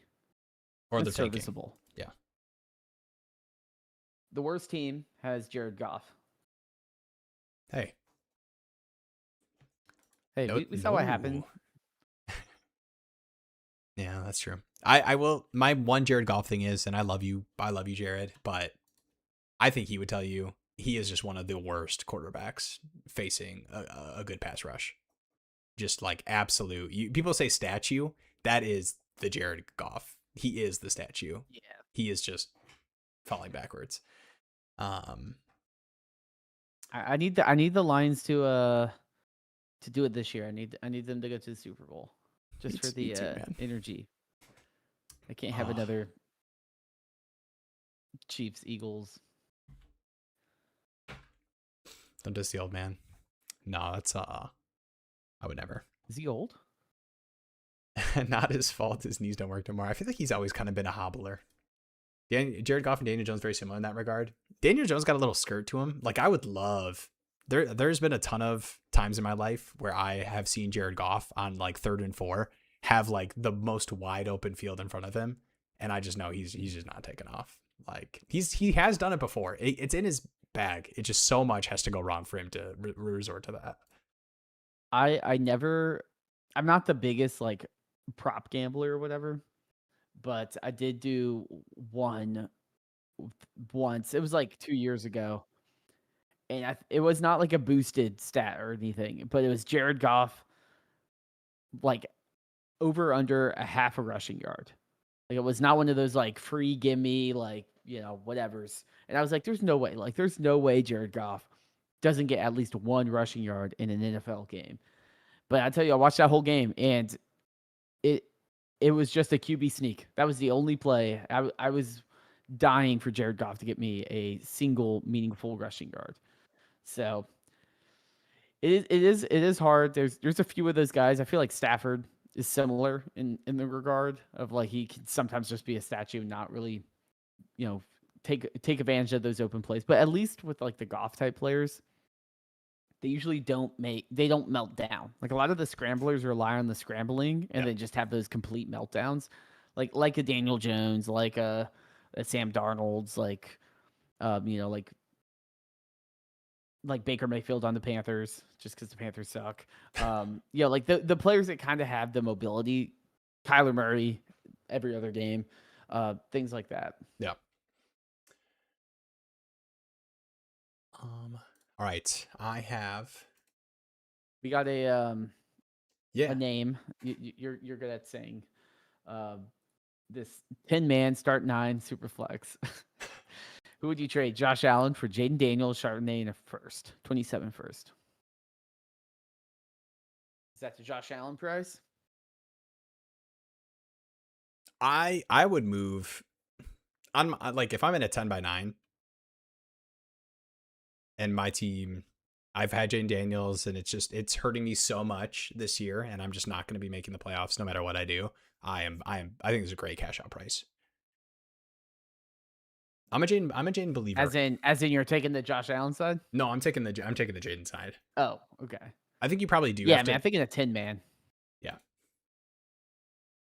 it's a little bit extra nice. I mean, okay, so let's do it realistic. No, I'm not trying to say this is unrealistic. Like I think there are times where like if you want Josh Allen, like that's the price you have to pay. But because I think these moves kind of only happen on like the perfect alignment of like Jaden Daniels' team is like, fine, I'll tank. Fine God, like he's not playing this year. He's not going to give me the fantasy points I was expecting. What would be the price to go to Allen? Because I think like Jaden Daniels in a second is like too easy to get done. Like I think the fair price would have to be. Would you do like a? I think it would be Jaden Daniels in the first. I always have a hard time moving Josh Allen though. Yeah, I think it'd be like a second makes it a little bit easier. But like 12-man leagues, I just still like. I just can never move Josh Allen. I just don't know. Like even Jaden Daniels when he's healthy, like this year, it's not like as much of a lock as like those explosive Josh Allen games. Like Josh Allen is just a walking. It's him and Lamar where you just every week you're just like, okay, I never have a doubt in my mind. Yeah. God, he's so good, man. I don't know the Josh Allen is not going to he's probably not going to age badly. Like I expect him to be playing like this 34, 35. Like it's not like there's any sort of regression. Yeah. All right. I'm gonna pull up. Oh, actually, yeah. Jake turned down BTJ and a second for Tet. I think McMillan can be a guy. That's a Panthers fan right there, but I agree. I like that. I don't know how great it's gonna be under the Bryce Young regime, but man, he feels like one of those guys where it's like once the Panthers turn to Jacoby Brissett or the Jacoby Brissett equivalent, he's gonna go off. Once Bryce Young hits 7 years in the league and we give him that big contract extension, yeah, and then he has a soft benching for who would be a backup court? Anthony Richardson. Josh Dobbs, a 50-year-old Josh Dobbs. Yeah, I mean, I think within that tier, it's like there's a lot of players within that tier, and it's kind of like how are the vibes? You know, it's similar with like Jaden Daniels and Josh Allen are in similar tiers. If you're rebuilding, you don't really care that Jaden Daniels is injured. So like Jaden Daniels in a second for Josh Allen isn't the craziest deal, but it's like which one do you care about more? I think BTJ and McMillan are in the same tier, but the vibes are definitely better on McMillan. I am worried that we're going to have like a DJ Moore on the Panthers situation where it's like, oh, well, once he gets a good quarterback, he'll be a good fantasy player. Yeah. I don't know if McMillan will ever, even though I think McMillan has more talent than DJ Moore does coming into the league. I don't know if Ted McMillan will ever have the efficient passing offense that we want from a true top 5 wide receiver in Dynasty. Like, I think he might just cap out at like 10-ish, where he kind of is now, because the promise of what he could be. But I don't think Bryce Young and the current Panthers offense is going to all of a sudden be like, oh, we're an amazing passing offense. I mean, we even saw that with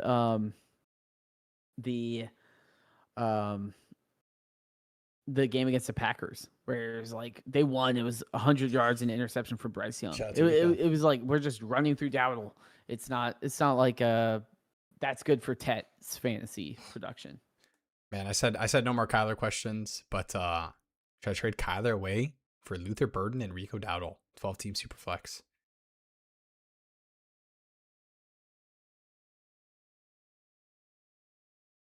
I am probably just trying to buy those players for different than Kyler. Like, can I trade? I mean, Burden and Dowdle is kind of a tough pairing because I feel like I want to buy Dowdle on my teams that I'm making the push, and I want to buy Burden on my teams where I'm fine eating he's going to do nothing for me right now. So I'd rather just buy Dowdle for a second than trade Kyler. But I think Kyler is just an ultimate hold. I think Kyler is a hold. Yeah. I don't think he'll ever really have dynasty value again. But I think worst case, he's like Tua, where he's a starting quarterback in the NFL. And that's the security of his value. Do I think he's ever going to be someone that you're sitting there being like, oh my gosh, what if he becomes this? Not really. But it's similar to like the T-Law vibes, where it's like, are you getting a first for T-Law? Are you getting a first for Kyler Murray? Probably not. They have enough detractors at this point, but I do think Kyler Murray is certainly good enough in the NFL context to be a starting quarterback for the next 2 years. Yeah. After that, I don't know. But if you're telling me I get a starting quarterback for 2 years or Burden and Dowdle, I'm probably still just going to take a cheap starting quarterback. Yeah. All right. I have Patty Mills pulled up here. Once again. Shouts through Christopher. Oh, let's go. Christopher in the chat. 8-1. Let's see some of those trades that somehow work. Jalen Warren might have a time machine. Dude, Jalen Warren, Javonte Williams. What was the other one? Was Rico a part of it? If Rico was a part of it? Yeah, I don't know. I'm gonna forfeit my Tuesday night spot to Christopher if Rico was a part of it. All right, shout out to Patty Mills. I was gonna make fun of Patty Mills for always bringing the super teams, but I believe this was a team that was one that we looked at either last week or the week before. What should I do with Mariota and Brissett on this squad? It sucks to lose JD5, but should still be okay. Is a 27 second enough to move Mariota to another QBDD contender? Yes. I think the worst thing you can do is not be willing to move players like Mariota for value like a second round pick because it's a contender. Because there will be another team that will be willing to move the second round pick, or that will be willing to move the quarterback for the second round pick, if that makes sense. So I'm always doing that. Yeah, I mean, especially on this team, right? Where you got Jaxon, Jaden Daniels, RIP. He's in a better place now. Yeah. To quote Romeo Doubs. But I mean, you still got Dart, you got Brissett, you got Mario. Like I want extra seconds on this team. I have Derrick Henry and Chuba. Yeah. Yeah. Like what I want to do is to build up that future war chest of picks. So then when Chuba gets benched for Dowdle, I can say, okay, let me go out and buy a wide receiver or running back, fill in those spots. And this is a perfect thing of I have like 5 starting quarterbacks. I just do not need those on a contended roster. 4 at this point because RRP. But to me, it's like, yeah, I can certainly sell that value and reinvest it in other areas of my roster. Let's buy a running back right now. Yeah. I mean, I want to buy Spears, but Jalen Warren on the 1-18. Easy money. Easy money. Easy money. Yeah, let's do it. Make it happen. Marcus Mariota. Bam Knight on the 2-17. Dude, Marcus Mariota or Jalen Warren on your contender where you have a stacked QB room and you're gonna have to start Chuba Hubbard next week. Easy money. Let's go, Patty. Make it happen. Bang. How about that? Ooh, offer below in Discord. Offer below. All right, let me get to it. Oh, Dobbins, and he sends a 26 third and Pat Bryant. I say smash. You need a running back. Pat Bryant? Yes. A third? Bang. You have so many thirds? You take that. Bang. Bang, bang, bang. Okay. Next up. Oh, let's hit shout out to Christopher for making a new Discord to join the Discord again. Let's go. Everyone in the chat, make a second Discord, join the Discord again. Let's get these numbers up, guys. Come on. And also, if you have to Discord inflation numbers. If you have to make a new email, make a new YouTube account as well. Let's get those subs up, guys. Come on, let's get this this 10K milestone. Created a new account on YouTube and subbed. We could double our sub count. Oh, Becca, can someone tell me if Judkins will be out next week? From all the stuff I had heard initially, it was like, yes, he probably will be back. Let's go, Becca. We won 3 wins. Bang. No Judkins too. We're on a heater. Let's go. Judkins. Drop a like on the video. Come on. True. Thank you, Jonathan. Appreciate it. As a follow-up, what about Reed and a 27-second for Wandale and Dowdle? Could also swap out Wandale out for DJ Moore. DJ Moore and Dowdle for Reed in a 27-second. I like that. Dowdle. Yeah, I mean, I think so. I would definitely rather move Wandale than DJ Moore. Yes. Well, I think he's getting. Like, do not drop Judkins. Do not do that. She's trying to give us like the softballs, where it's like we can. No, I'm like, set down the phone. Please do not drop Judkins. Yeah, should I drop Judkins? I just found out everything he was accused of heading into the season. What's up, Luke? Might have wished your response to Ladd or Garrett Wilson. You did not. I actually remember seeing this and remember thinking I have to click that message, and I never did. So my apologies. I'm not perfect. Ladd or Garrett Wilson, and what needs to be added to make it even? That feels pretty.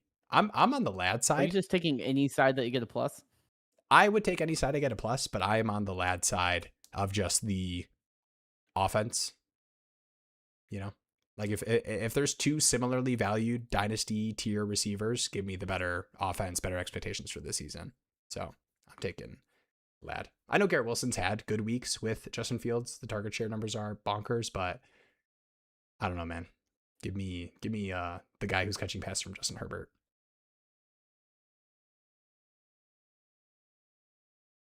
Do you have if you had to do a 1-for-1 swap pick, do you have You have a preference?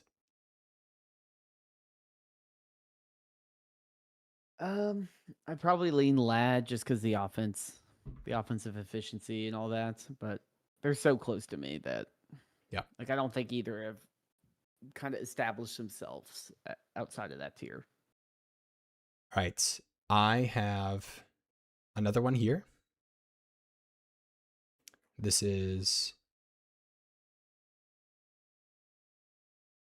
Okay, I was not ready. I'm choking, guys. Okay, how are you replacing Kraft's production on a contender from Jake and a 1.5 tight end premium? We saw the Gadsden pivot. That'd be awesome.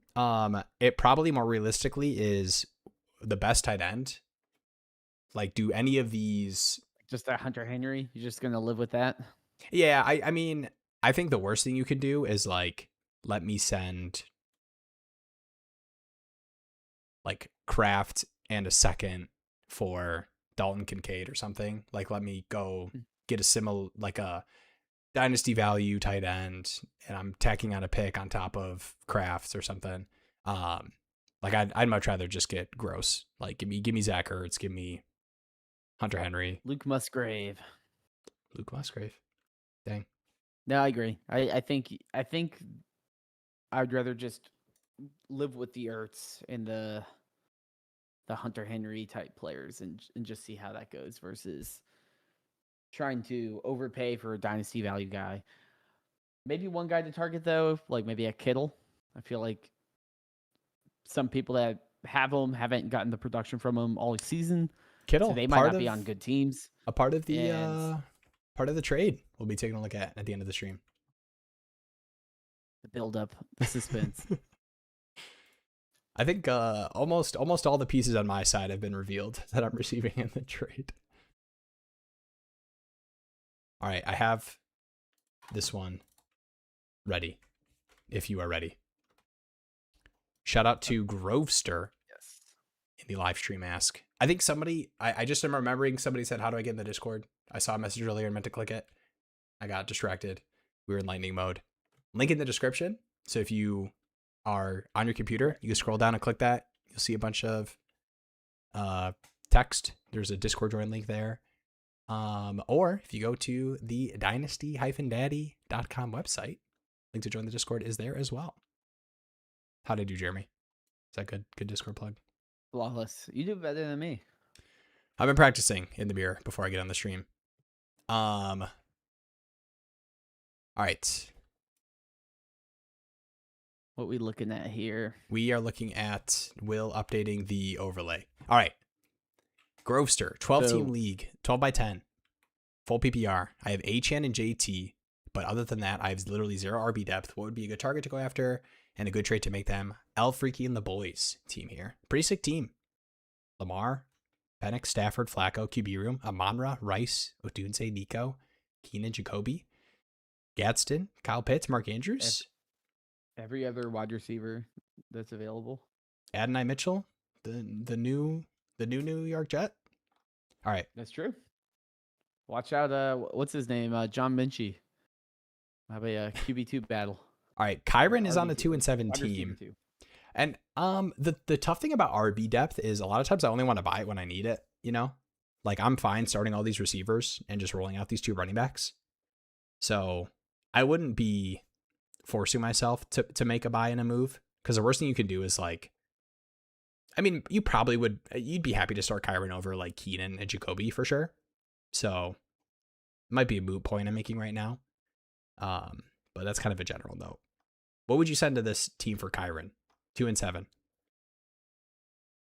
I'm thinking like I do like Ray McBride, but it's like can I do something in a second?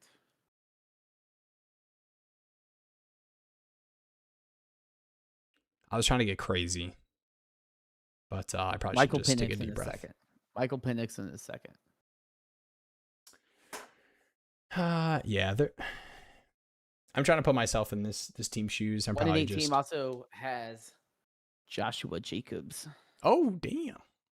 Yeah, let's make that happen. QB room is fine. Sam Laporte and Njoku. This team would probably love if 4 firsts next year. Wide receiver. would you move your? This seems pretty sick, man. Do you need to do this move? Like, do you need to be? I wouldn't want to push in a first.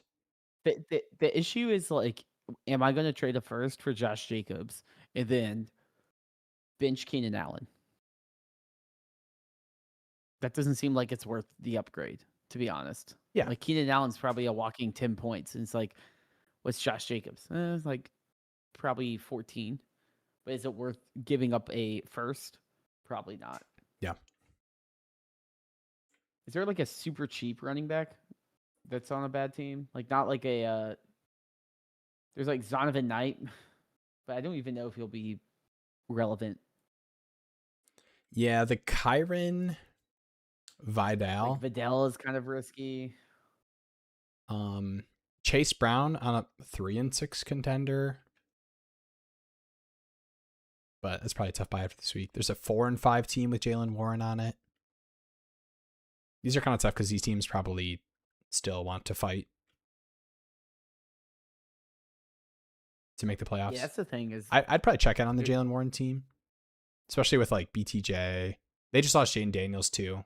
They I mean, I guess they have Mariota, but Genghis Ben has like a Rashad White or Rhamondre Stevenson or Tank Bigsby. Are you like trying to buy a cheap one there?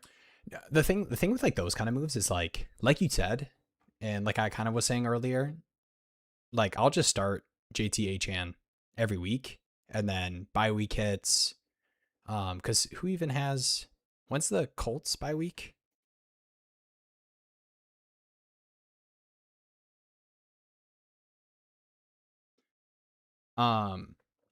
Week 11. Like I understand wanting to add one more running back, and I would definitely keep like phone lines open, but I wouldn't push myself to feel like, all right, it's time. Let me push my first in. Give me Josh Jacobs. Let me move a pick and a player. Your best deal is, can I move like a Stafford or a Penix for a team? Because you have 4 quarterbacks that are kind of locked and loaded for the year. I mean, maybe would you do Stafford for? Sorry, this 4 and 5 team. 6 and 3. Okay, go ahead. Give me yours. No. No, you go ahead. No, you. You sounded more excited than me. Where's your team? I was looking at the 6 and 3 team that is 11th in starter rank because they lost Malik Neighbors and they have Kyler Murray and Tua. So they probably want a quarterback. They got Jacoby Brissett though. And they have Kenneth Walker, Kareem Hunt, Breece Hall, all different ranges of guys you could go after. If you want to trade like a Penix Plus for a Breece Hall type deal, if you want to trade just like a random third or like a Joe Flacco for Hunt in a fourth or something, you could also do that type of deal. I would probably Tony Pollard. I like that. I mean, there's some like can I move like a third for like Tajay Spears or something? I'd almost rather do those like grosser kind of moves where it's like, fine, I'll plug this guy in for a week when it's not somebody that has to be hitting my lineup. Like I get the depth fear when you look at your team and you think about, all right, week 11, are we free right now? I'm putting Keaton Mitchell in my starting lineup. Like I get wanting depth so that situation doesn't happen. I just don't think it's something you need to pay the piper for when you've got JT and HN. So I'd probably just try to go grosser, or the QB pivot like you talked about, which I like. The tough QB. Okay, my QB pivot is on pause right now. Like Menungai. What's Kenneth Walker's price on top of one of your quarterbacks? Like those kind of things. But yeah, I think I like just going gross at running back. Tajay Spears type guy that has a role. Who's on waivers?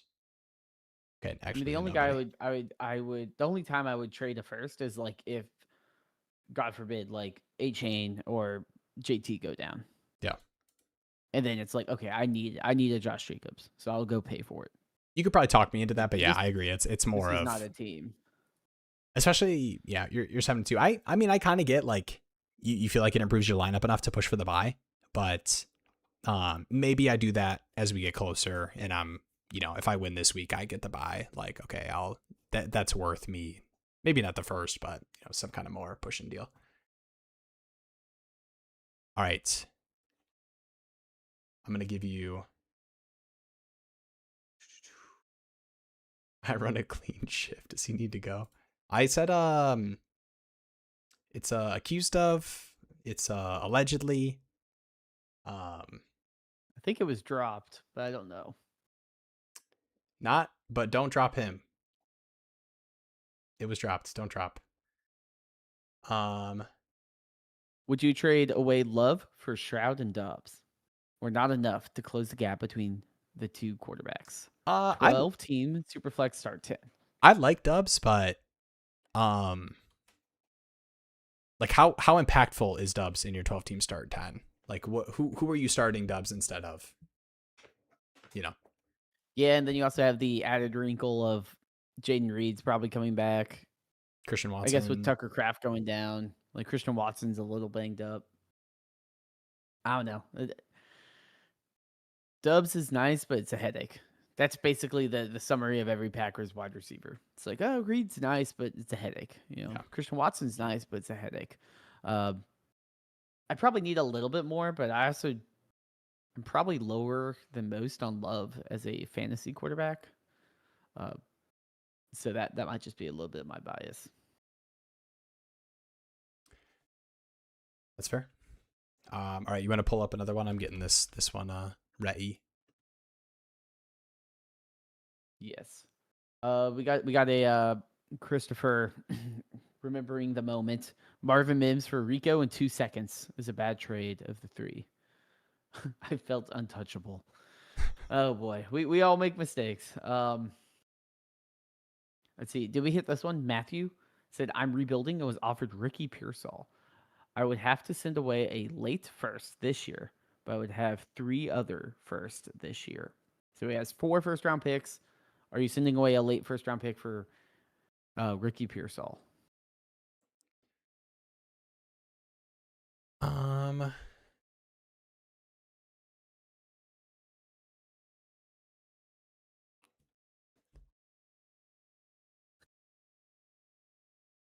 I like that's probably the price for Ricky, but like why? I don't know. Like I'm a big like why does it have to be this player for a first? It's like even though I like Ricky, yeah, no, I agree. That's fair. I think it's fair. It's just it's why to me. Ricky's one of those players that's like there's 50 players worth of first round pick. It's like, well, like that means you're not getting a first round pick for know. It's like unless if you need to buy him, but I would be much more inclined to say maybe a second plus something if I really want Pearsall. But to me, give me those first round picks. Even in the weak class, you never know if you'll stumble into a random wide receiver that breaks out and everyone loves them, and then all of a sudden you're like, man, I can't believe I got the next elite tight end at the 110. Let's see. We have the question about Wendell and Dowdle was actually he was getting that side. Yeah. So he would be getting DJ Moore and Dowdle for I like Reed in a second. And I like that. I do like that side. Condranos, Lamar, Kittle, and Kenneth Walker third for Zay in 3 firsts. I think this is trying to piece together. Is he trying to piece together your deal? Yes. Incorrect. We might need some clarity if that's an actual trade, but you guys mind if I go fully transparent for a moment? That trade never happened. No, I tried to get cute. On the setting up the. Oh man, you guys ever like bomb like a class presentation? Like you go up to the front of the class and you like forget what you're gonna say and you just like everyone's just staring at you. What's going on right now? Okay. I had to find I'll keep it going. This is the you'll figure out the computer, and I'll just start presenting. I'll read what's on my flashcards. I'll toss it over to Jeremy. Yeah, Jake said bottom feeders like Goddard and Henry for his tight end problem. Goddard might be tough just given his current production, but yeah, I think those are good options to look at. There's a lot of teams that probably be willing to move off of Goddard, you know? William Grove, shout outs. A third and a fourth for Mark Andrews. Thoughts? I will say I did, and he also mentioned no tight end premium. I did sell a Mark Andrews on a retooling team for a single third. In a double tight end premium. Not, it's tough. Sometimes it's tough to get picks and value, so I think that's about fair. I doubt you're getting a second for Mark Andrews, just given the inconsistency of his productions.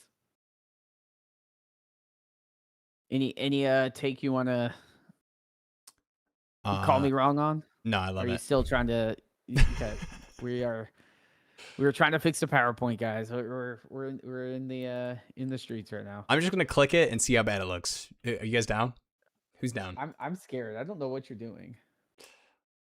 All right, where are we? Where'd we go? I got the team pulled up, but we disappeared. Oh, Jeremy, where are you? Can you hear me? I don't know. I'm underneath the website. It looks like there I am. All right, I found us. The overlay is just weird. All right, it's fine. It could be worse, right? We are back. Well, I'm back. You're not back yet. You're back. Okay. You'll get there though. There you are. I guess it's just a you review. Here we go. All right, Jeremy's back. Nobody ask what happened to the overlay. It happened, and we're moving. Is this the Paul Seum? I don't know how to say that. Yes, this is Poly. And I'll explain to you. Never mind. All right, I went up to the teacher. Teacher says I can't just wait till next week to present. I have to present this week. It's when everything was due. So let me pull up the Wichita State fan chat message here. Okay, boom, we got there, guys. Holy cow. Okay. One of my contending teams, 3 and First 6, first in max points for, first in points against. Feels bad. I have a 43% chance to make the playoffs according to your site. This is my last week to make a push, and I kind of agree. I think 3 and 6, like you fall to 3 and 7, and yeah, it's getting tough. I have a 43% chance to make the playoffs according to your site. This is my last week to make a push. What would you suggest I do? By the way, this next week should be a win. 12 by 9 PPR, 0.510 in premium. Very shallow. You lost Scat. Lost Scat, lost Daniels. Lost Daniels. You do have Baker, though, which is a very nice replacement lost quarterback. Tyreek Hill. You do have 2 firsts. The receivers are pretty strong, though. You know, you're Rome still starting. Probably burning a hole in your pocket, though. With some weeks him scoring amazingly, and other weeks he doesn't get the ball.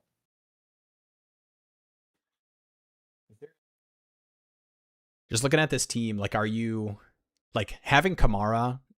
You probably have started Kamara some of these weeks, and then you lose Scat. You probably missed a good Woody.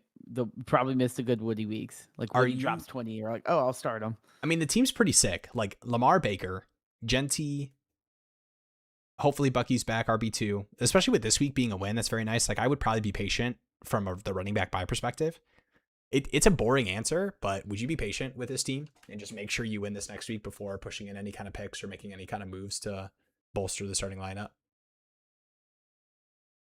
I hate to be boring, but yeah, I think that's like you're saying. I have a guaranteed win.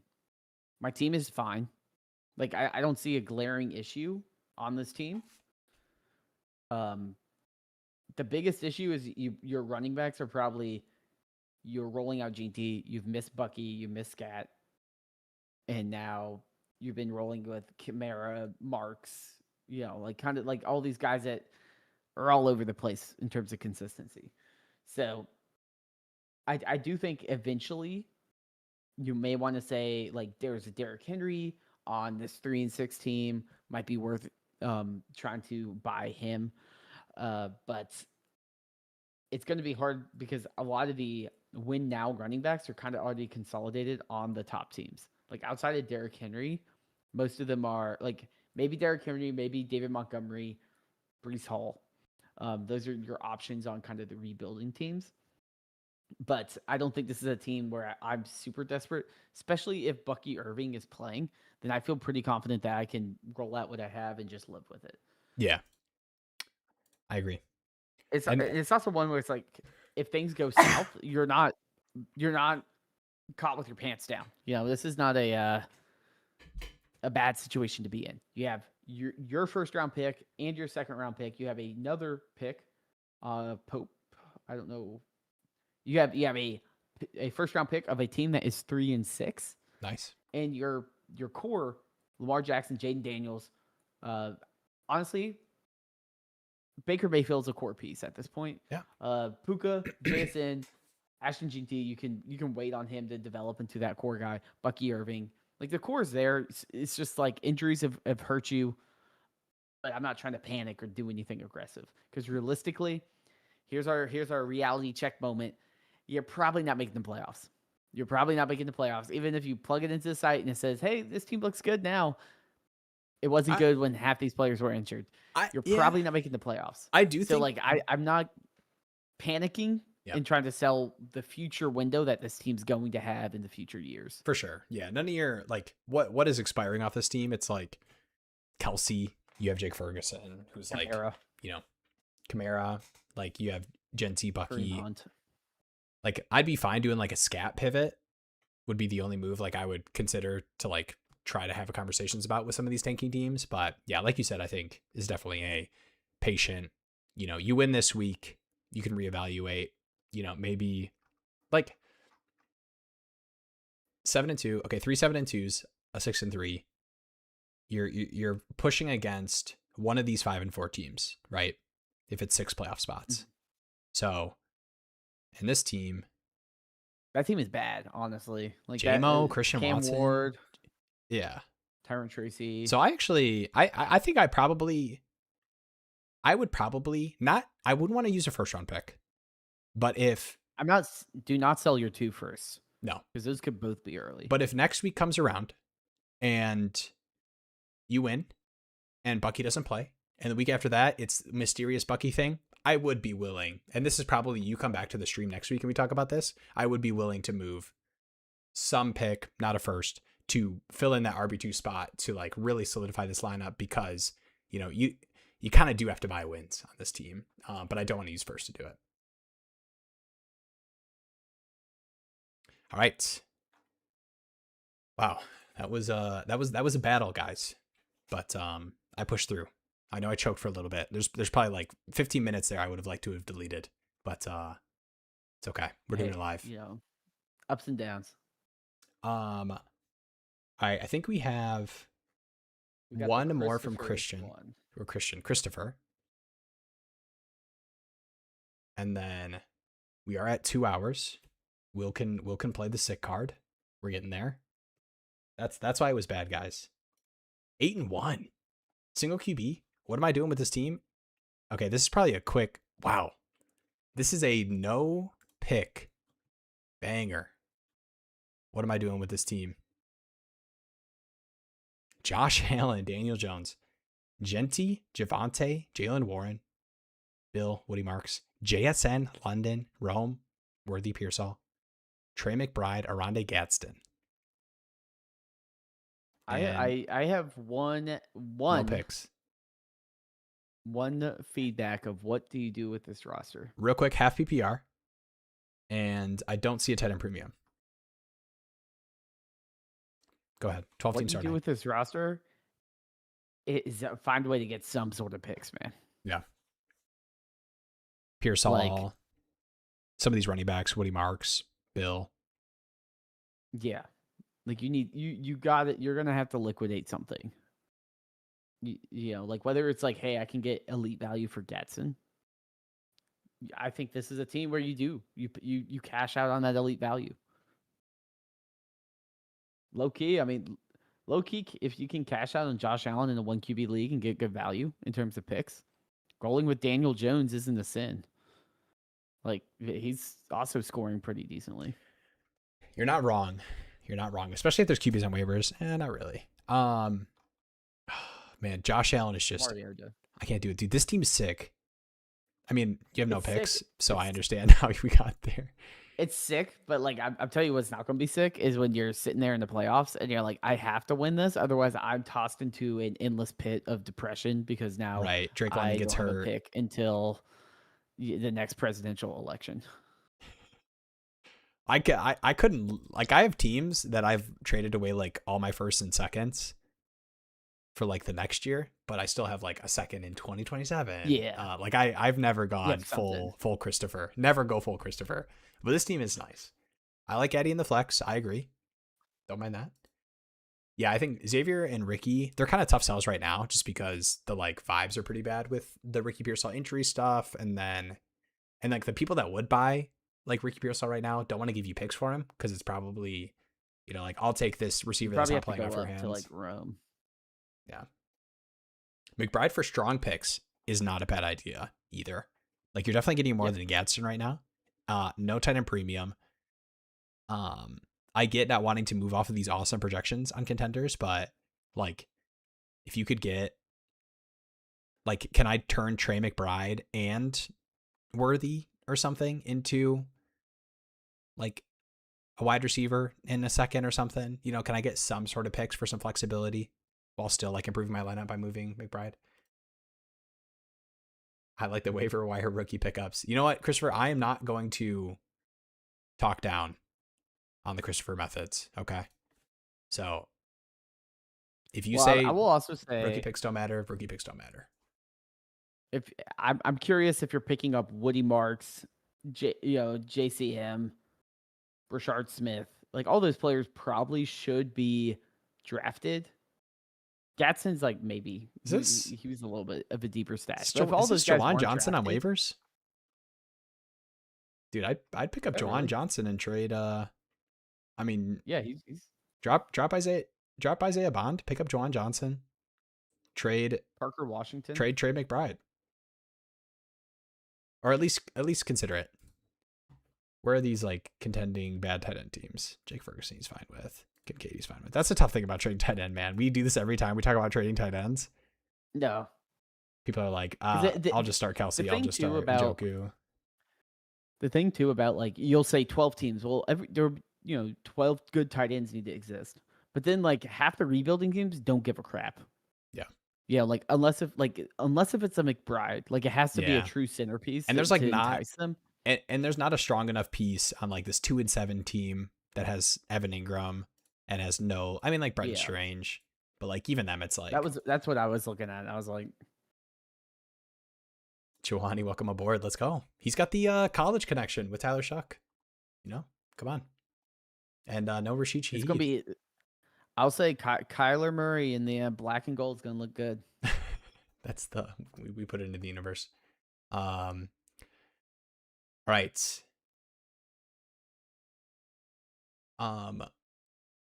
Is it time to unveil the will trade? Unveil the pick, the will trade. All right, you guys ready? This one was 2 weeks in the making. Almost didn't happen. I got a little greedy last week, so I couldn't get this type of deal done. But here we go. 12 team start 10 0.5 tight end premium. I am 5-4, but I have a very strong contending team. I believe. I am trading away Nico Collins, Brock Purdy, Rhamondre Gadsden, a 26 first and a 27 second for Lamar Jackson, George Kittle, Zay Flowers, Ken Walker, and Tyrone Tracy. And I know I'm going to let you digest that, and I'll pull up my team here on Dynasty Daddy. Yeah, I'll have to let me see. To me, this is one of those like I'm a 5-4 team, but I'm first overall rank, first starter rank, you know? Yeah. Shout out to Polly. I think Polly was in the same boat with me, where it was like, this team is nasty, but I am 5-4. I'm 3-6, you know? Those feel so bad. So this team, we've been there. instead of, I was kind of rolling with, and I do have Joe Flacco on this team. So like the QB upgrade thing wasn't essential. But anytime Lamar hits the block, and that's what happened in this deal, I'm always inquiring. So Lamar, Jared Goff, and I've got Flacco, Gino, Jacoby Brissett. I'll probably try to move some of these quarterbacks for some pick value since I don't have any seconds in 26 now, or firsts. Mm-hmm. But the wide receiver room, Jamar Chase, Puka Nacua, Zay Flowers, and then Diggs, Keenan, Godwin, Juwan Jennings. The main aspect of me wanting to cash out on some value on Gadsden was having Tyler Warren and Dallas Goedert in the tight end room. So I'm probably still open to move like a Kittle or a Warren, but I'm fine just flexing Kittle and only having to play 2 RBs with my wide receiver room. Yeah, I mean, I think in a vacuum, I'm like, oh, I don't know that's a lot. But when I look at this team, I'm like, yeah, I mean, the downgrade from Nico to Zay isn't bad when you get the upgrade to Lamar Jackson, especially with Purdy, who's not really producing much this year. And you have some flexibility in picks. It's not like you're completely depleted there. And you have players that you can sell as well to recoup some of that value. So I think this is a good use of like, let me consolidate into that Lamar Jackson piece. And that's going to carry into next season as well if things don't go amazingly. But since you're 5-4, you're certainly in the mix. Yeah. It's definitely, I wouldn't have loved, like on paper, I would look at this and say like, I mean, I think the grossest part of these deals are like buying Kenneth Walker and Tyrone Tracy. Like, I don't think I necessarily need those pieces. And I tried to talk with the manager a little bit in terms of like, okay, what do I get for removing these pieces? But I think it was just more of they were happy to use them to get more value on the other side. But yeah, I probably don't need all of these running backs, but like these Manung guys are hitting the block. Like I'd be more down to move Chase Brown. Like these like contending pieces, like with all the depth I have, I'm fine moving. But appreciate it. Thank you guys. I will say Luke's saying how many roster spots you have. Yeah, it's a pretty deep league. You got a lot there, yeah. Super deep, and that's why I have so many backup quarterbacks, Oh yeah. Flacco, Whenever that you Mac Jones, Deshaun bump Watson. up the roster sizes, you just roster any dude. You're like, hey, can this guy sometimes in any world play? It's also you can I think it's 4 IR slots, and you can move IR out players to IR. So I always have 4 there. So like you see Connor and Deshaun Watson, like Chris Godwin's on IR right now. Somebody else is out that's on IR. Yeah, the leagues that do that, I always put my out players on IR and then just pick up any backup running or quarterback. I'm always like, yeah, give me Dobbs, give me Davis Mills, give me like if anything happens, I'll have a guy that all of a sudden is value. All right, my throat, not my bladder, my throat has reached its peak. You're pushing your body to the limits. I am for the people, and only 20 minutes was bad. I think out of the 2 hours and 20 minutes, only 20 minutes was bad. Not that the rest was great, but at least good, And shout out to our 1,801st subscriber. Thank you for that. We're moving up. That means a lot. We are approaching week 10. We are hitting coming up on trade deadline time. Obviously, the NFL trade deadline just happened. Coming up on trade deadlines in some fantasy leagues that have them. Are you pro or anti trade deadline?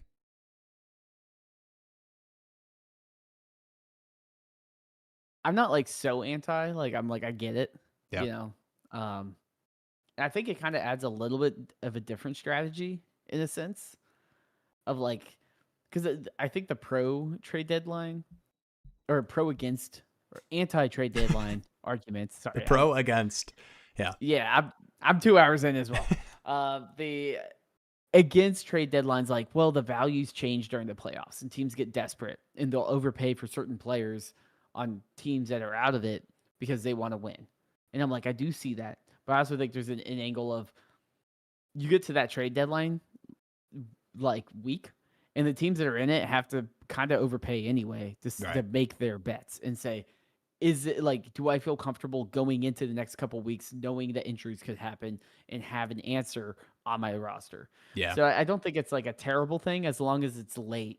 Like I think right before the playoffs start. Yeah, I It's agree. like if it's like 3 weeks left of the regular season, I'm like, come on, man. Like you're killing the league in terms of activity. Yeah. But I do think there is some weird. I do think some of the vibes. Some people aren't the biggest fans of. I'm going up against this team, and then they just trade all their first round picks for, like Jamar Chase and something Or else, and it's like, yeah, I think the one like the complaint people have that are pro trade deadline that they have against leagues that don't have trade deadline is the championship game trades that happen after the semis of like the CMC Yeah. team lost in the semis and is like, all right, here's CMC for a second, Yeah. like 2 seconds and a player. And it's like, dude, come on, man. Like this guy's got CMC now. I have to play up against the finals for 2 second round picks and Luther Burden. It's like I get those, but yeah, I'm pretty I agree. I think in most of my leagues, the trade deadline being right before the playoffs, still we have a lot of moves that happen for tankers. So I don't think it's necessarily negative for tankers to not have the trade deadline go through the playoffs. Yeah, like I kind of personally, I kind of like that more than like you said of like, oh, I just beat the team that has this one player and they're just gonna sell for 80 cents on the dollar just because. We got an interesting rule here in one league where once the playoffs start, teams who are still in the playoffs can trade with each other, and the ones who are out can trade with each other. Ooh, I'd almost like I wonder what the inverse would be like. Maybe like in playoffs can only trade with teams that started Like out of the playoff teams? playoffs. Nah, Yeah, like I'm only getting too consolation cute. bracket teams. I think I'm getting too cute with the rules.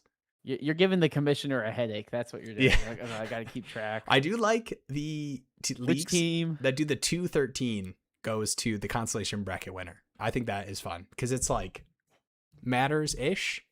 113 is kind of crazy to me, but 213 I'm down for in 12 team leagues. I have some leagues that are the 201, so it's a little spicy. Dang. That is very spicy. Well, that's a 113, I guess, but in my 12 team brain. All right, appreciate you all. I'm going to go drink water, have a cough drop, go to bed. Appreciate it. Happy NFL trade deadline day. Apologies to all the Breece Hall managers out there.